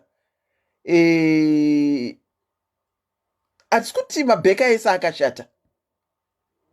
Vamwe vakabika zvakanaka, asi vazhinji, percentage yevazhinji yakawanza sauti. Asi taona kuti pane nguva dzainyatsobikika chingwa chakanaka chichitobuda mumashopu chichinotenga chisingadzoswi. Tikazoona kuti at a certain period chingwa chakange chakudzoka stereki. The phone lines are open. The number is pinned at the bottom. +44 77 48 33 0801. Unotiwo nenyaya yatanga tichitaura nhasi. Mambenge muri kukurukura murimo mucomment section. Iko zvino ndavhura mafoni kuti chiuya unyatsotaura pfungwa dzako pajekerere revanhu zvawambenge uchitaura mucomment section zviya. You are now free to call. Fona itinzwe zvamambenge muchitaura zviya kuti handi bheka wese handi mabheka ese akashata. Handi mabheka ese akashata. Vamwe vakabika chingwa chavo chikaibva,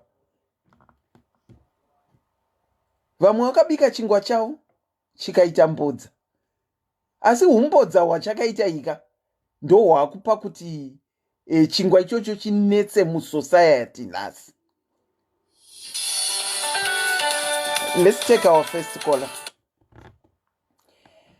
Ndinokuchingamidzai pachirongwa SIS MELLY's Diaries. Bheka nechingwa. Andiserina. Makadini? Tinofara tiripo zvedu. No, ini ndavanoda kutaura nhau yabheka nechingwa iyi. Inhau iri unoperera kumarriage handiti? Ndizvozvo. So, pandoda kutaura ndepekuti baba vanga vachitaura zvinhu zvakanaka chaizvo, but pane pavanga vachiita sevanosarira kumashure. It's not going to be easy or it's not going to be practical kuti tidzokere kudrawing board kwatinoda kudzokera. Because then tanga tiri Zimbabwe takazvimirira tiri maZimbabwean. But now we are a global village. Hazvichagona kuti mwana musikana ubude mudzidzise kuti sadza rinobikwa so, Zambia rinosungwa so, baba vanopfugamirwa so. At the end of the day mwana anosvika 20 years obva aenda kuUK unodzidza chikoro. 20 years anoenda kuchikoro ari one ari ega kusina tete kusina ani, anowana scholarship oenda kuUK. Unosangana neboyfriend yemurungu, akada kunopfeka Zambia murungu anenge aushamisa kuti chii manje ichi, akada kunomupfugamira osha kuti no, you are not my slave. Ani mazona of which mukumba anenge akutora brain dzadza dzekuti ma-Africans because of colonization ukatipota kumupfugamira anenge akutotora kuti no, maybe munhu anenge arikutonditya apa anenge ari murume wako, maybe munhu anenge arikutonditya because of our past experiences navo vanhu ava nevanhu vatema. So kuti tidzidzise mwana musikana tsika dzakaita seidzodzo, kana kuti semwana musikana tomuti tiri bheka, inini ndiri mwana musikana sabheka ndodzidzisa mwana wangu certain culture, hazvibude. Munhu anoda kunyanya kudhirwa naye mwana mukomana, because what I believe inini imaonero angu inini. All right. Maonero angu inini, mukadzi wese reciprocate murume wake. Imimi andiserina, nyangu makakudzwa muri munhu ane rafu, nyangu makakudzwa muri munhu asina hunhu, nyangu makakudzwa muri munhu akaita sei. Once I marry you, takugara tese nemurume, chamunotanga kuita, there are characteristics, there are some ways, pane nzira dzamunokopera kubva kwandiri inini murume wenyu, kuti murume wangu anoda izvi. Makutotanga kuadopta. Nyangu zvamungadzidziswa namai venyu makutosiya, makutoadopta zvinoda murume wenyu, hani mazona. Kana muri munhu ane rafu makarohwa nemurume akadzikama, rafu yainoita ichipera mbichana kusvika yatopera kuti wa. So what I believe is munhu ane nyaya mwanakomana, boy child, ndiye anoda kudzidziswa, because mukadzi anongoita zvinenge zvida murume wake. Ndosaka muchiona kuti mukadzi ari flexible. Akaroorwa nemuIndia anoita zvemaIndia, akaroorwa nemurume. I think pane zvamuri kutaura ipapo, it takes me back to program yatakamboita tichitaura naamwene tete nemuroora. Tikataura kuti isusu kana uri muroora wapinda mumusha wevanhu, you are now supposed to adopt zvinoitwa mumusha imomo, woita zvemumusha imomo. Zvako zvawakabva nazvo wotozvisendeka kusaidi. Exactly. Ndoba ndikutaura ipapo kuti mwana musikana anongona adopta tsika dzekwaenda, because right now kuti utore mwana umudzidzise. Pamukutaura padrawing board kuZimbabwe kudhara zvaitwa nezvinhu kundange mhuri dzaigarisa nguva yakareba kana kuti dzisingaparare, because we were in Zimbabwe, we were not a village, a global village then. Taitoziva kuti takapedza form 4, machanzi angu ekusenza muZimbabwe nekuwana basa muZimbabwe ari pa 96%. Manje mazuva ano ukapedza form 4, machanzi ako ekupedzera form 6 outside of the country anenge ari pa 96%. All right. Saka culture yedu manje kuti izomaintainwa neizvozvozvo manje panotora kunetsa. So munhu wandonyatsoona kuti anenge achida kubatwa mwanakomana. Saka Mukomana ndiye tomubata sei mwanakomana uyu? Tomubata sei mwanakomana? Right. Pane statement ratinotaura rara rekuti hanzi vakomana anonzi vatambira vakomana kuti ninga has wife material, ninga has wife material. But then inini ndine argument nevakomana vanotaura kuti ninga has wife material. Because I believe mukomana is like a tailor. Musikana ijira.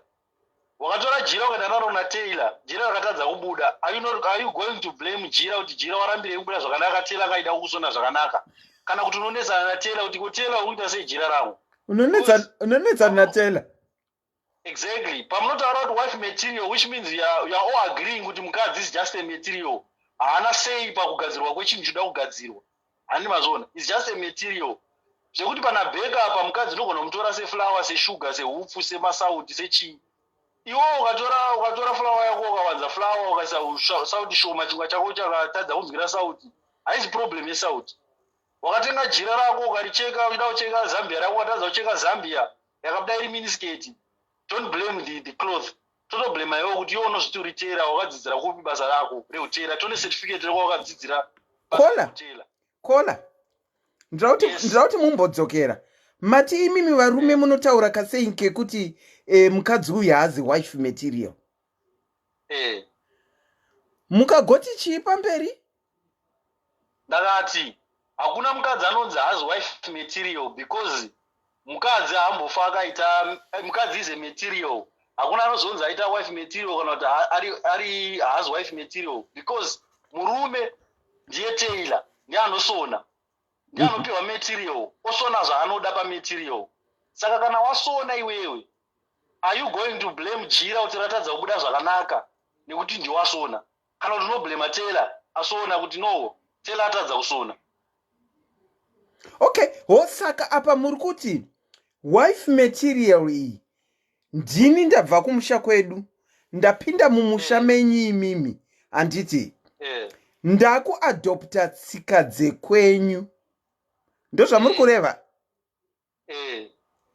Kana ndaadopta tsika dzekwenyu ndikange ndazvitadza akublemwa ndimi nekuti matadza kundidzidzisa. Ini kusaidi kwangu ndoblema murume because kusaidi kwangu why ndichiblema murume ndoziva kuti mukadzi ameno I don't know maybe inawe mukadzi wandakarora maybe ameno but why ndichiblema murume ndisingableme mukadzi is because like I said kuti mukadzi only reciprocate murume wake handi mazona. Imimi handiselina murume wenyaka yaipapa kana ndisuda kuona uchita life. Imimi munogona kutadza kupikisana naye, munogona kutodzima kuti no guys toonana mangwana ndakuenda. Handiti mazona. Moenda kune murume wenyu munogara pasi motaura ko undaramza kuita life zvakamira sei.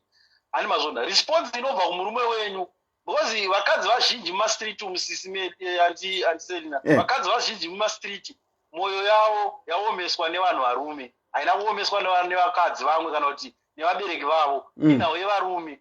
Zvese zvamunonzwa amasingle mother achiita naabheri vari kunetsa anaabheri vazodaiwo. Inawe kuti mukadzi yeye kana uchazomtsvaga history yake ka. She was once innocent until shit happened. Handi mazona. Asi takudzokera futi kuvabereki ka kuti mwanakomana uyu akatadza kuurayirwa nevabereki kapa. Handizvo? Munoona muAfrica mune proverb inonzi it takes a village to raise a child. Yes. Which means imimi namai venyu baba venyu namai venyu havakwanisi kukurayirai muri one. Handi mazona. Imimi namai baba venyu vari muri vega vari mumba menyu havakwanisi kukurayirai muri one because let me give you an example. Munobuda muna 6 o'clock am muchienda kuchikoro kuprimary school. Mazuva anoswera vana vechikoro. Vanoswera kuprimary school vozodzoka kuma4 manheru. Baba vanenge vasati vadzoka kubasa. Amai vanenge vasati vadzoka kubasa. Vanozodzoka kuma6 vobika na8 vonorara. Saka katakada kuti amai vari kutadza kurera kana kuti baba vari kutadza kurera vanorera vana vacho nguvai because this is a generation of careers. Hausisina permanent housewife. Kwane macareers mazuva ano. Kungozvara mwana nekumisa kunesari nekutoenda kunhiring. So it takes a village to raise a child. It's not about an individual parent. It's not about an individual family. It's about the community that we are living in. Vanosara maraini, vanoswera nevana, vanoita sei, ndo vanokwanisa kureza mwana. handi mazona iwo samai iwo ukadatarisa imimi handiserina pamukarerwa imuchikura imimi vanhu vaikutsurai zvakanyanyanyanya havazi mai venyu nababa venyu vanhu vemaraini ti iwo hauzi mwana wekwajekisera herewe enda kwakati iwo hauzi mwana wekwanhingi herewe enda kwakati uri kumira muraini wako mwana washaya zvekuita da kunodza mai vako but naikola saying yataive nayo yekuti it takes a whole village to raise a child. If you look at it closer, magariro edu ekumamisha, village imwe neimwe vaigara paukama, vanhu vaigara pachicluster chepaukama. Saka village yaive paukama, but village yamakutaura nhasi imimi, village for example ndau yamuengland, ini ndinogara kucambridge muengland kunonzi kupapworth, ende itori village ndo village yangu. Asi muvillage mandakugara mandiri kuti village hamusisina a cluster of work veukama, mane a cluster of mumwe anobva kuindia, mumwe anobva kuchina, mumwe anobva kumozambiki, tangosangana hatisisiri cluster yeukama muvillage macho. Saka muindia ane way yake yaanoreiza vana pachiindia pavo, muchina ane way yake. Saka tingati ini ndiri kwandiri kunoku village can raise my child, can we say that? Mona handiselina saying it was an African proverb before migration. Ndofunga makaterera pandambotaura paipe ndambotaura ndakati nepatave nematimes atave zvimwe zvinhu hazvichaita zvitaurwa nakola, zvimwe zvinhu hazvichaita nepatave izvezvizvi, zvimwe zvinhu hazvichatoita, zvatorabhishwa neculture yedu kutonzi zvazvisisiko culture yatave nhasi unoyu handi mazona. Pane zvimwe zvinhu because culture yedu inotomigratawo futi, evolution inoramba ichienderera, we evolve from one place to another handi mazona. So place yatave izvezvizvi haisisiri place yekuti a whole village raises a child, because problem yatakuita ndeyekuti we have you anti munoti mwana wangu hatsuhwe nemunhu, you anti mune muchiti life yangu haisi life yako, mune munhu ane life yake, rarama life yako siyana neni handi mazona. So inini manje kuti ndizotsura ndiziva kuti amai ave panext door mwana vanotaura zvakadaiwo kuti nditsure mwana wavo hazvibude, ndozodzimana ndasiya ndangotarisa ndangomirira nenda kutonamatira kuti dai demise yapinda kuti ndigovaonesa kuti right takambokudza kuti mwana wenyu hamugoni kutsura vana ka zvaita ari kupi aenda kujeri kana kuti afa, takakudza kuti tsurai vana handi mazona zvanei ndakumirira manje. Kudhara ndandisingamirire kuti paite maconsequences ekuti ndizotaura kana kuti ndizoprova point. Kudhara ndaitoona kuti mwana uyu ngapinye mugwara handi mazona. But mazano abereki vacho vakuchenama, especially masingle mothers edu, kana abuda marriage nebitterness achidzira kuti wangu mwana harowe, wangu mwana hachuke, handichombodeni mwana wangu, nani manzi dzinorwadza asikana. Apa anenge achiudza mai vane 59 years vane vana 6 owadza kuti mwana 9 manzi dzinorwadza, iye ane mwana 1. Akuudza mai vane 50 years kuti 9 manzi dzinorwadza vane vana 6 handi mazona.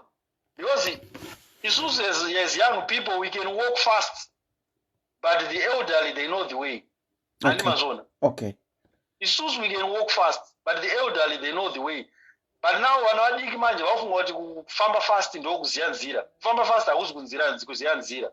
That's why muchiona mamarriages achibroka akawanda nenhau iyoyo.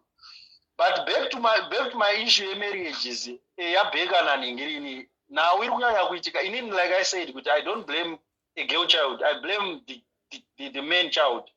The male child ndiye anoblame because ndiye ane zvinhu zvese. Because once musikana auya kwandiri inini anoita submit kwandiri naturally.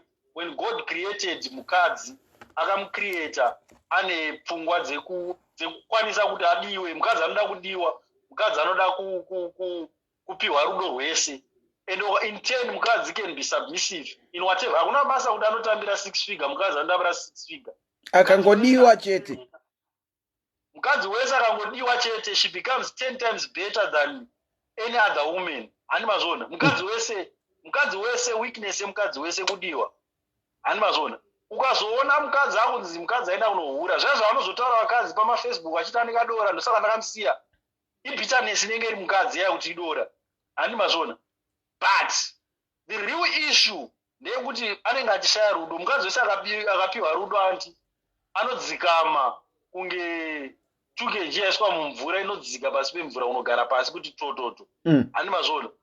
But mukadzi ukamuvhiringidza iwewe anoita sechibharuma chaiswa mweya kuenda mudenga. Hakuna murume anokwanisa kukontenda mukadzi kana atsamwa, because inini I believe kuti women are much stronger than men, not in physical but in mental, because mukadzi kana akada kudzosera. I agree with you. Women mentally are stronger. Hey, even I'm a man, I love my woman, but I know women are very stronger than men, because that's why I'm doing what in real life kana panzi bada kwamusha murume anogona kutakura chidhina asi mukadzi anogona kutaura kuti musha wavakwe.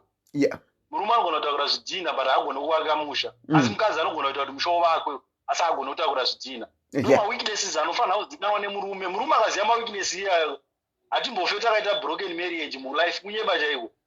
But problem yataita ndeyekuti tine murume anoda kuti mukadzi amuke na6 o'clock achienda kunosenza kubasa achimukamanisa kuti yena anosenza kana wauya nemari tone yawawana 50 yako iri kupi yangu 50 ibhadhara rent. Handi mazono wakusiya maduties ako as a husband. Iwo ukangoita murume wekuti unokwanisa kubuda mumba mako kuenda kubasa kwako unosenza, mai mwana ndava nemari yerent yechikafu yako yogadzirwa musoro uyu. Mukadzi akaenda kubasa kwake ka andiseri I promise you with my life hakuna mukadzi anozomboyashedzera kuti yangu ndeyangu. Wakamupa iwo mari yako iwo kuti mai mwana mari yandatambira payslip yangu iyi itai zvamunoita. Iye achienda kubasa anouya nemari yake ega, usamukumbira usamubvunza anokudza kuti toita sei nemari yangu ichi. Reason inozoita kuti mukadzi azoti mari yangu ndeyangu kana kuti mari yangu ndoda kuita zvakati ndi murume asingaziye inayo kuti anenge atoona kuti uyu wandigara naye akadhakwa brain uyu. Okay. Saka anenge akutosekiwa future yake neimwe nzira, because like I said kuti vakadzi they are mentally smart. Anenge akutosekiwa future yake neimwe nzira zvokuti iwo murume kana usingakwanise kuona zvotodawo murume anoona kuti apa ndakusara. Mandipa kuti ndisekerere kola. Patinenge tichitsvaga varume kuti vatitaurire zvinhu zvakadai sevanhukadzi, mune mbenge makanyararireiko? Naikola munonyararirei sevarume? Tenga tichida kufona but tichimbopa vamwe mukana tichida kunzwa, because chakakosha mulife kuteerera wozopindura, because ukatanga kutaura usati wateerera unotaura dondo. Saka unofanira kuteerera first. Saka tichiteerera kuti tichigwanisa kupindura. Ndosaka ndikuedza kutaura kuonesa vanhu, because mukadzi ndiye mhuka yakasikwa naMwari panyika isinganetse kukontrola kana uri munhurume. Because respect yemurume haizi yekuti unofosa mukadzi kuti handi respect uyu, handi pfugamira achindipa chikafu uyu, handi mazona. Mukadzi anokusubmita ega handi kuti anoenda chikafu akapfugama ega kana kuamba rudo rwake iwewe. Anoziva kuti hanopanapa nofanira unopfugamira date. Haumboswere uchimbomumanikidza uchimubvunza kuti mukadzi waita sei. Haumboswere uchimubvunza kuti mukadzi wangu haageze anoswera ane tsvina ndabva kubasa ndozvibikira. Inayo kuti anenge achitoresponda kune zvinhu zvawakamuitira kana kuti zvinhu zvauri kumuitira. Okay. Anenge achiresponda. Mukadzi anoziva kuti ndakataura zvekurwa nemurume uyu anondirwa akandiuraya, ndakataura zvekudai anogona kundiitira. So the best way rekandimuratidze action. Kana ari munhu ane brain achaita sei? Achatorawo manotsi odzidza. But unfortunately now vakadzi manje vanozoisa action chavasingazozive manje chekuti munhu ari kuisira action uyu ane simba, brain hapana, hadzienderane navo. Varume isusu Kola, hold on. Mati munhu waari kuitira action ane simba asi kudenga uku brain sevarume manje, brain hatina manje zvokuti mukadzi akaita action kuti uzoridza manje kana kuti uzoita flashback kuti kosei adai nhasi 3 years dzese dzaimbodaiwo ko nhasi sei adai, kuti uzozviridha iwo unogona kunonoka, unongonotanga kumhanya kunana tete kuti akuninyima bonde mbo akuninyima bonde ko chii chiri kuitika. Kana makamboteerera pashow yaTuda munonzwa varume vese vanofona kuti mukadzi wangu akuninyima bonde mumba. Zvonzi natete Tuda aimbozviita here kumashure, zvonzi aiwa 3 years dzese dzanga zvakanaka. Zvonzi saka chii, zvonzi hapana mhino tari kuita sei handina zvandikaita. Ponzi ipai mukadzi ataure ko amai chii chikuitika. Ndakazona foni make mune magirlfriend last week akanhumburisa kamwana ke kakati handi mazoona manje zvazvinenge zvakuita manje. But iye manje nenda kuti brain azvimo manje anenge achingofunga kuti because I'm a man ndofana kungopiwa bonde every day, because I'm a man ndofana kungopfugamirwa every day, because I'm a man ndofana kuitirwa izvi. Manje mukadzi wakwamisira chihure anobva afunga kuti no, kuitirwa chihure kuratidza kuti handichadiwa panapa, saka ininiwo pasisina dhiri ndingatosakadzwa chiweti changu mahara, handichamupa bonde paanoridia ipapo wakunyimwa. Kola ngatifambei nemi vanhu vari kukulavhai mucomment section uko, vari kulavha zvamuri kutaura. Saka kudisrespecta kwatinoita varume,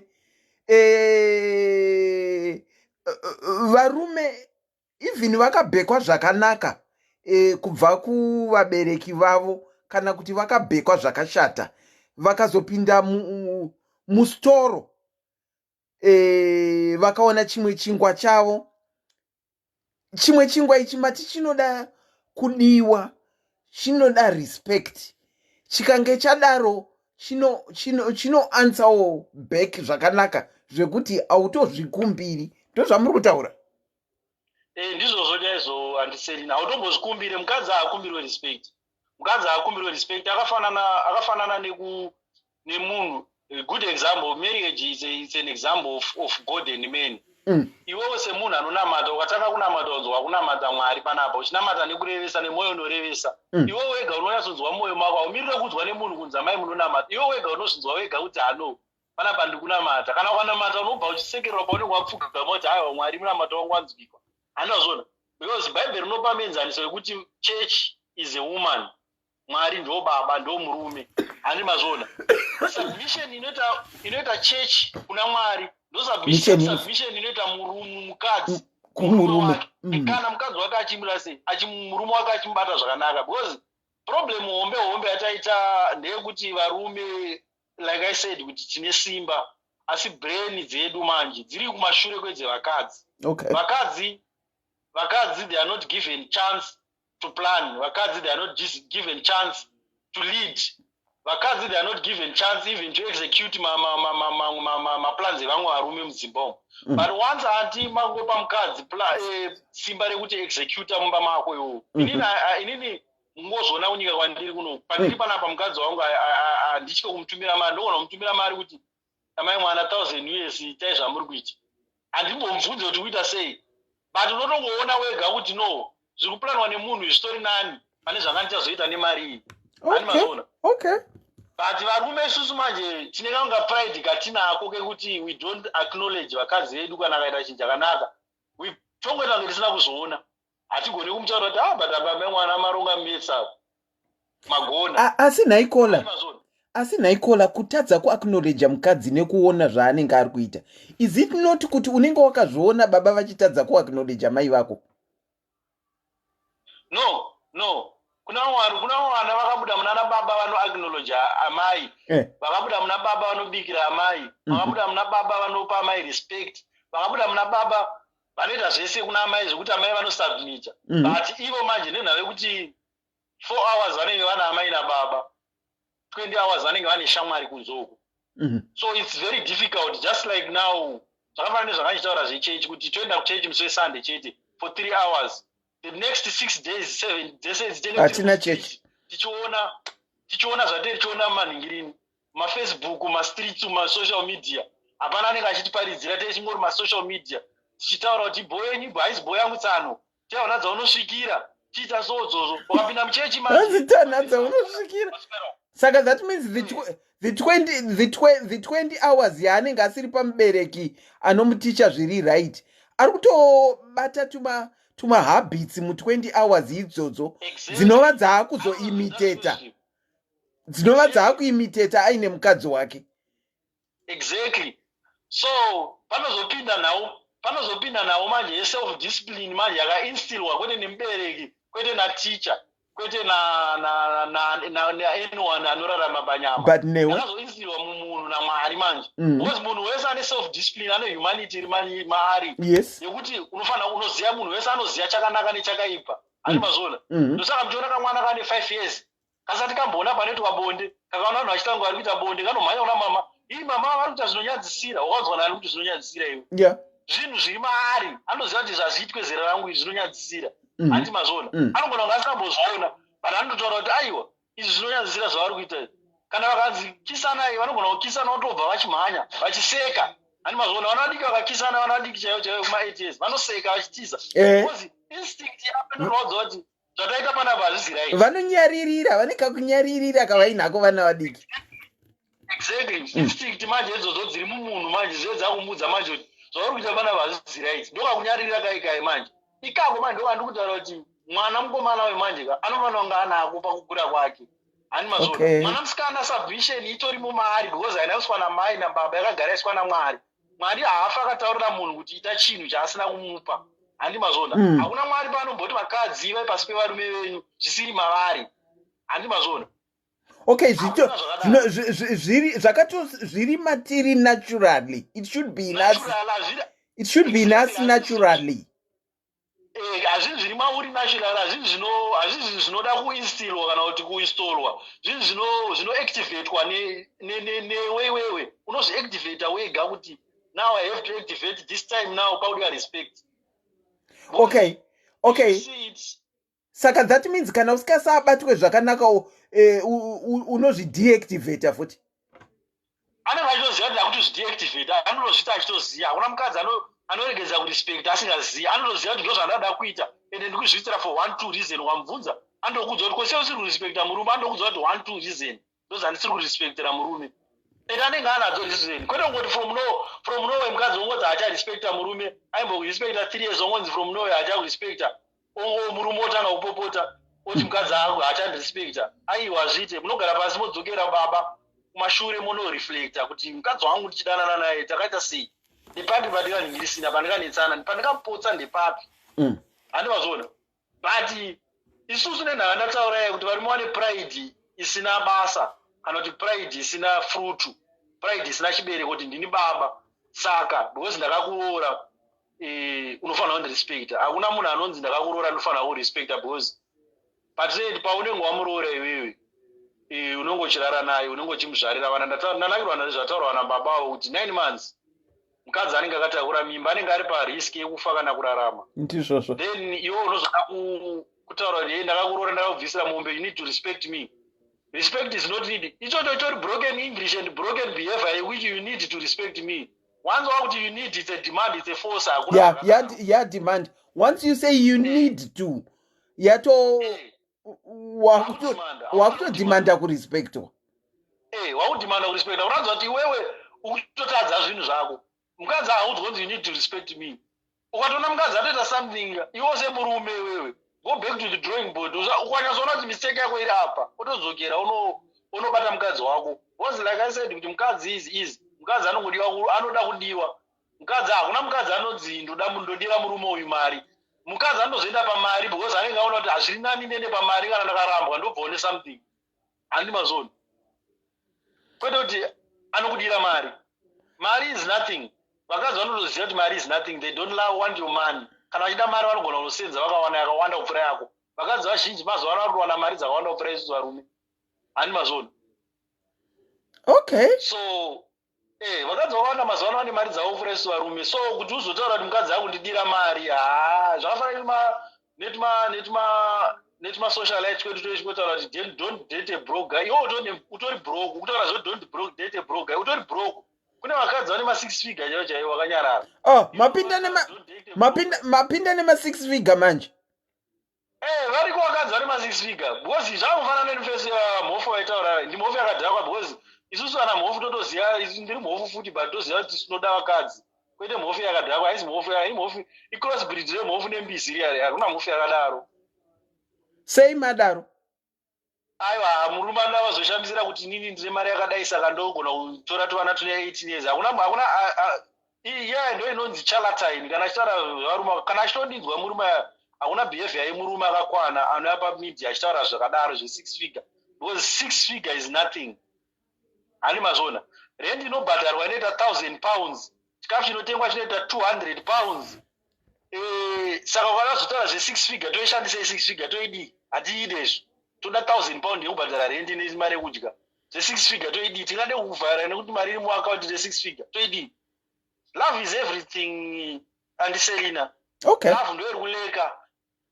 All right. You know it's so It's so refreshing to get men speak like this gentleman is speaking. We rarely do we get men vachiuya vachitaura sezviri kutaura brother wangu about vanhu vevakadzi, kuti vanhu vevakadzi, if they are loved and given the right love, they will respect naturally.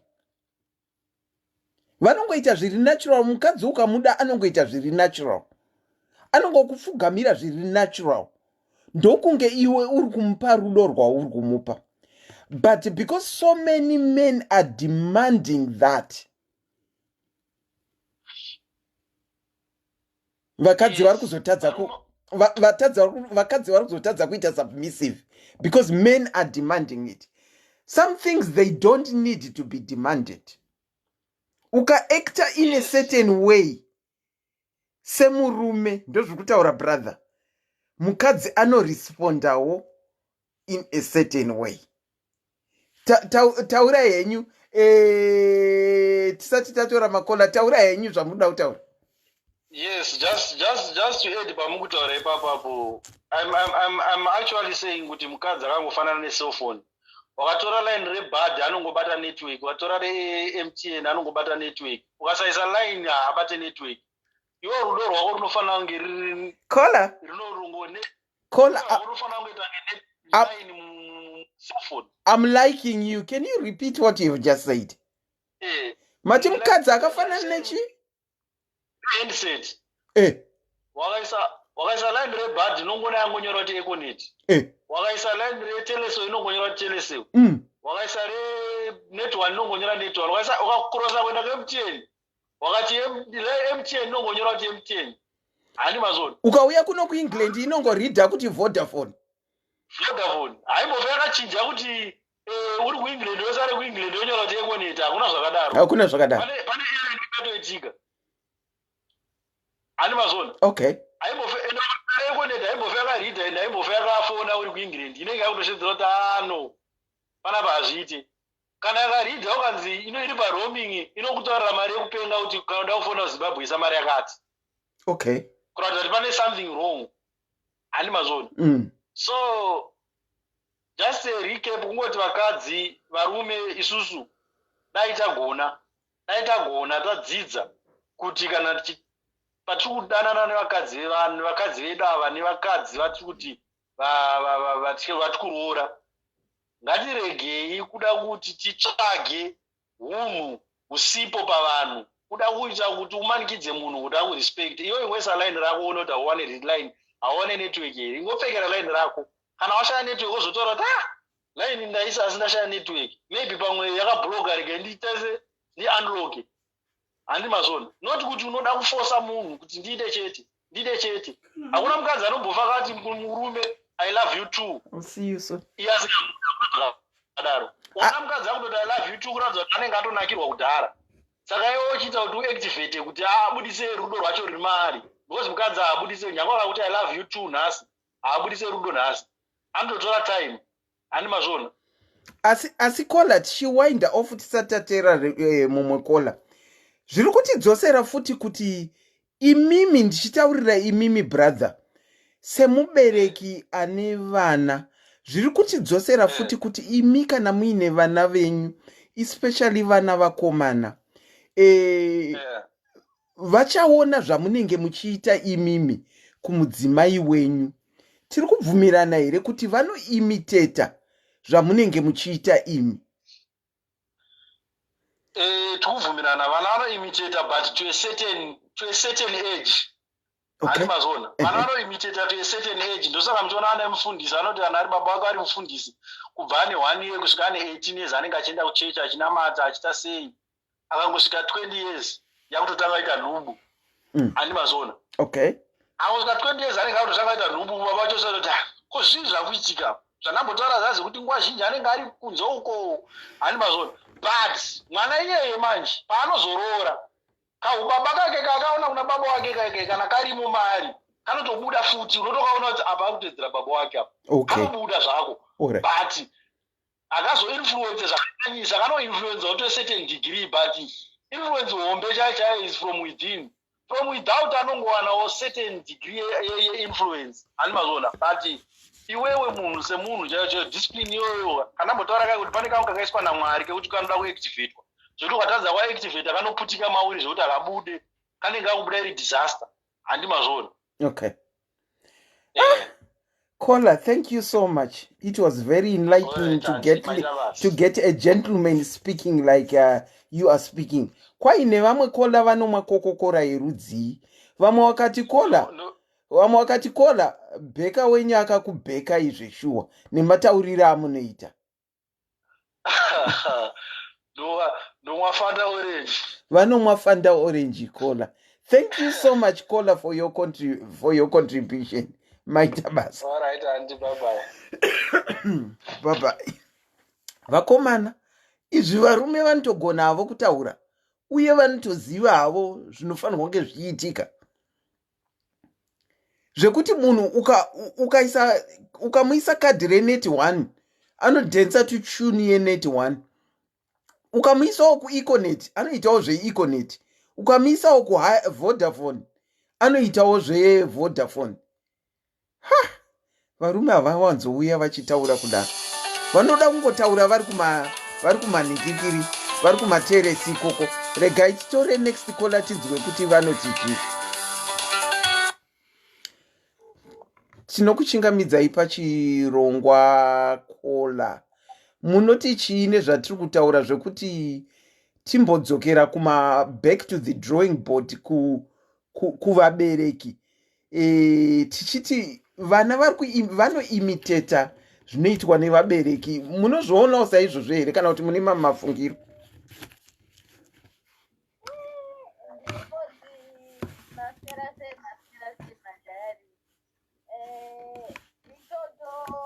Vana vanoimiteta zvaunoimubereki.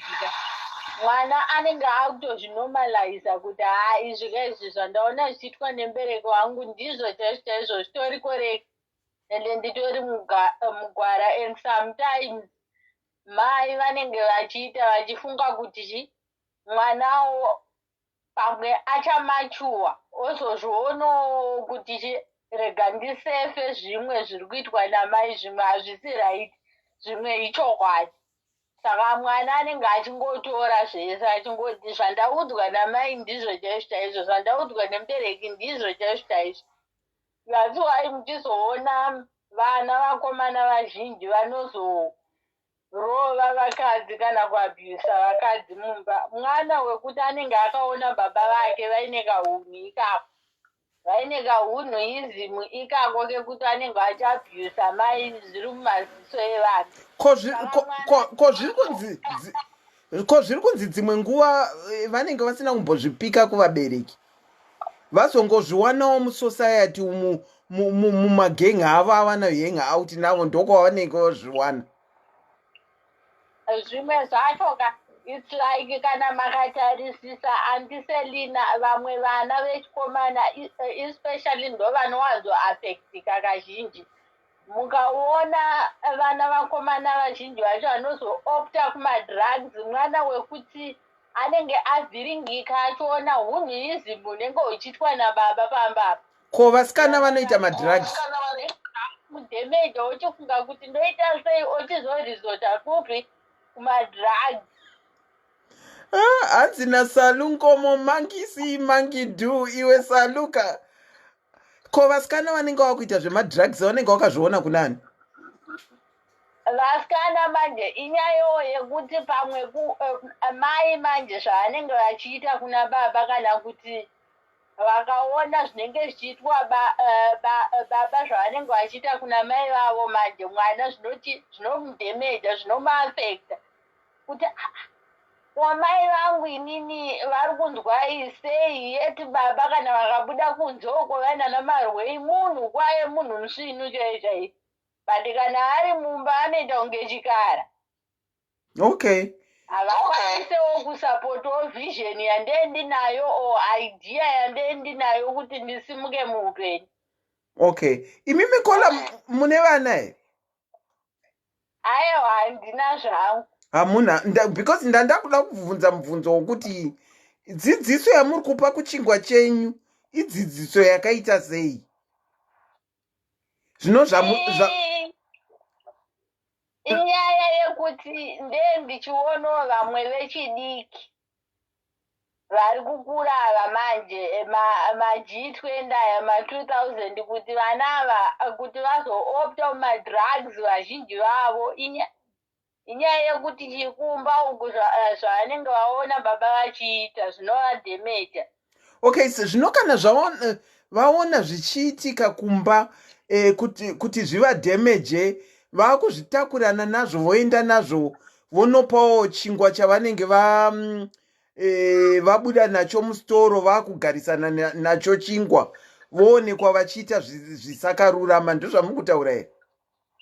Ehe, ipapo ndo pandaitaura kuti ipapo I wish dai kwainzi kuma-men's conference kunoenda varume vachimbotorawo vana vakomana vachivamentowa nekuvamolda kuti aiwa vanakomana upenyu hwakanzwai unonzwai nekuti zveshuwa variko vana vasina mafadha fika vekuti anokwanisa kumira navo achivamolda, wekuti mwana wekuti vamwe vana vekuti havana akukura vaine that father figure, that father support yekuti baba vanokwanisa kumira naye vachimudirectawo vachimupogwara vachimuonesa upenyu. Kuma-men's conference kwamataura, sorry, mune rimwe line here rakavhurika kuseri uko, imwe phone because iri kuita fire back kwandiri. Kuma-men's conference kwamataura mune ruzivo nezvinenge zvichitaurika kuma-men's conference here kwamuri kuti varume vaende vanonhikirikira? Because takazoona mazuva akapera paFacebook apa men's conference dzimwe dzacho dzanga dziri dzekuenda kujimu vachienda kumasona, dzimwe dzacho dzekumwa madoro. Ndo ma-men's conference atanga taakuona. Saka hatichazoti ma-men's conference akadaro vangaende nevana vavo here kuti vanodzidza something? Ipapo manje panototi netsei dai vachizoti ma-men's conference avo vodaidziwo vanhu vakaita sana mukoma Arthur. Mwana anokwanisa kumentoweka, anokwanisika kumoudheka achinzwa vanhu vakaita sana Arthur Marara ana mukoma Dhaudhewa. Okay, kuti vavaparidzirewo. Yes. Uraiti, aiwa, tazvinzwa. Tinokutendai necontribution yenyu Kola. Aiwa, neniwo ndinokutendai Auntie Selina. Thank you so much. Pleasure. Have a very good night. Thank you. Wow, inga zvakangooma weduwe. It looks like tinongoramba tichidzokera kudrawing board yeupbringing yevanhu. Ndokwatinongoramba tichidzoserwa, ndokuona kwandiri kuita. Anyway, macalls anenge anyarara. Inini, let me try and wind up, and then ndono join Gilibeti wangu. Okay. With that being said, let me say this to wind up. Ndatodzima phone yangu andichatorema macalls. With that being said, nhasi tanga tiri kudiscussa tatraya kuenda back to drawing board kuti tinotarisa bheka wedu anova vabereki vari kukudza vana kuti ndo kuri wrong here, ndokuri kubva neproblem here yekuti vana kana vapinda whether ari musikana kana nemukomana vazowanana vanenge vangori heiwaya mumba imomo. Ndokuri kubva problem here. Taona kuti vamwe mabheka vanogona kunge vari mabheka vakatouse right ingredients when they were baking their bread, vakatonyatsobika chingwa chakanaka, asi chingwa ichi chazopinda musociety chaakunosanganawo nevamwewo musociety umu, chaakuita kubatira zvinhu pamusoro nekuona kunge chingwa ichi zvachiri kuona kusociety uku ndo zvakanaka. Kana chazowana chimwe chingwawo chaakuda kutraya kuexercise zvachawana kusociety uku, zvinova problem. And they toita vamwe vabereki mamwe mabheka ha asina kana nekutokwana kwese, asina kana nekudzidzisa vana hunhu hwese. Because why I say that, and why tadzokera kudrawing board refamily nhasi, is every abuser comes from a family. Even those that disturb society, they come from a family. And the family is the bedrock of every child in society. And it hanzi imwe problem iri kubva pasocial media iri kubva pasocial media. I do agree with you. Ndo kune vai vakabva vakanyatsobhekwa zvakanaka vasvika pasocial media ipapa apa vakuda kutakura nezvepasocial media nekuacta zvepasocial media, zvinova zvinozovapa maproblem marelationship yavo. Saka tati family is the bedrock of every child in the society. Hanzi charity begins at home. And also everything begins at home. Everything begins at home. Good or bad, a higher percentage begins at home. Discipline begins at home. Productivity begins at home. Responsibility begins at home. Baba vakanyatsoplaya role yavo zvakanaka, mwana anoita upbringing yakanaka.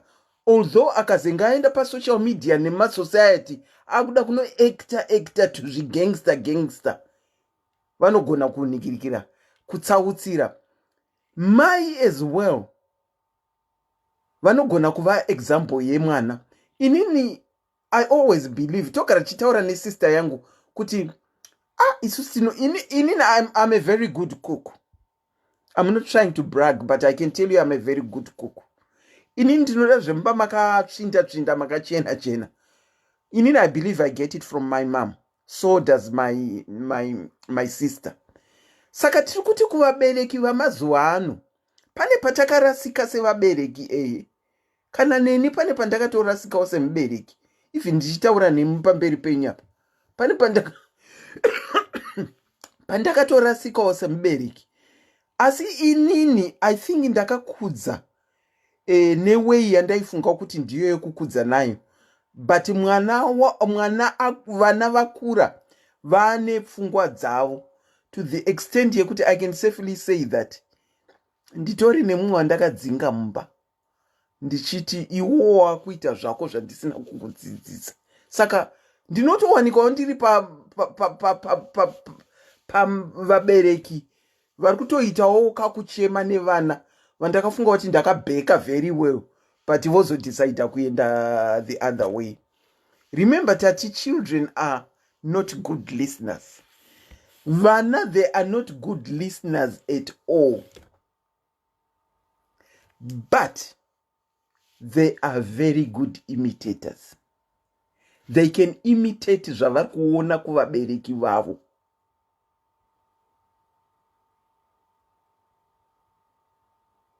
Saka, having said that, isu sevabereki vaiko zvino vanzwa chironga ichi, we need to go back to the drawing board and see kuti tiri kukudza vana vedu mune zvakanaka. Kana achizotsaukitsira kuri kumberi uku, but iwe unenge wambomukudza zvakanaka. I'm going to have an early night today. Ndakunojoina giribeti wangu. Taonesana, tadzidza.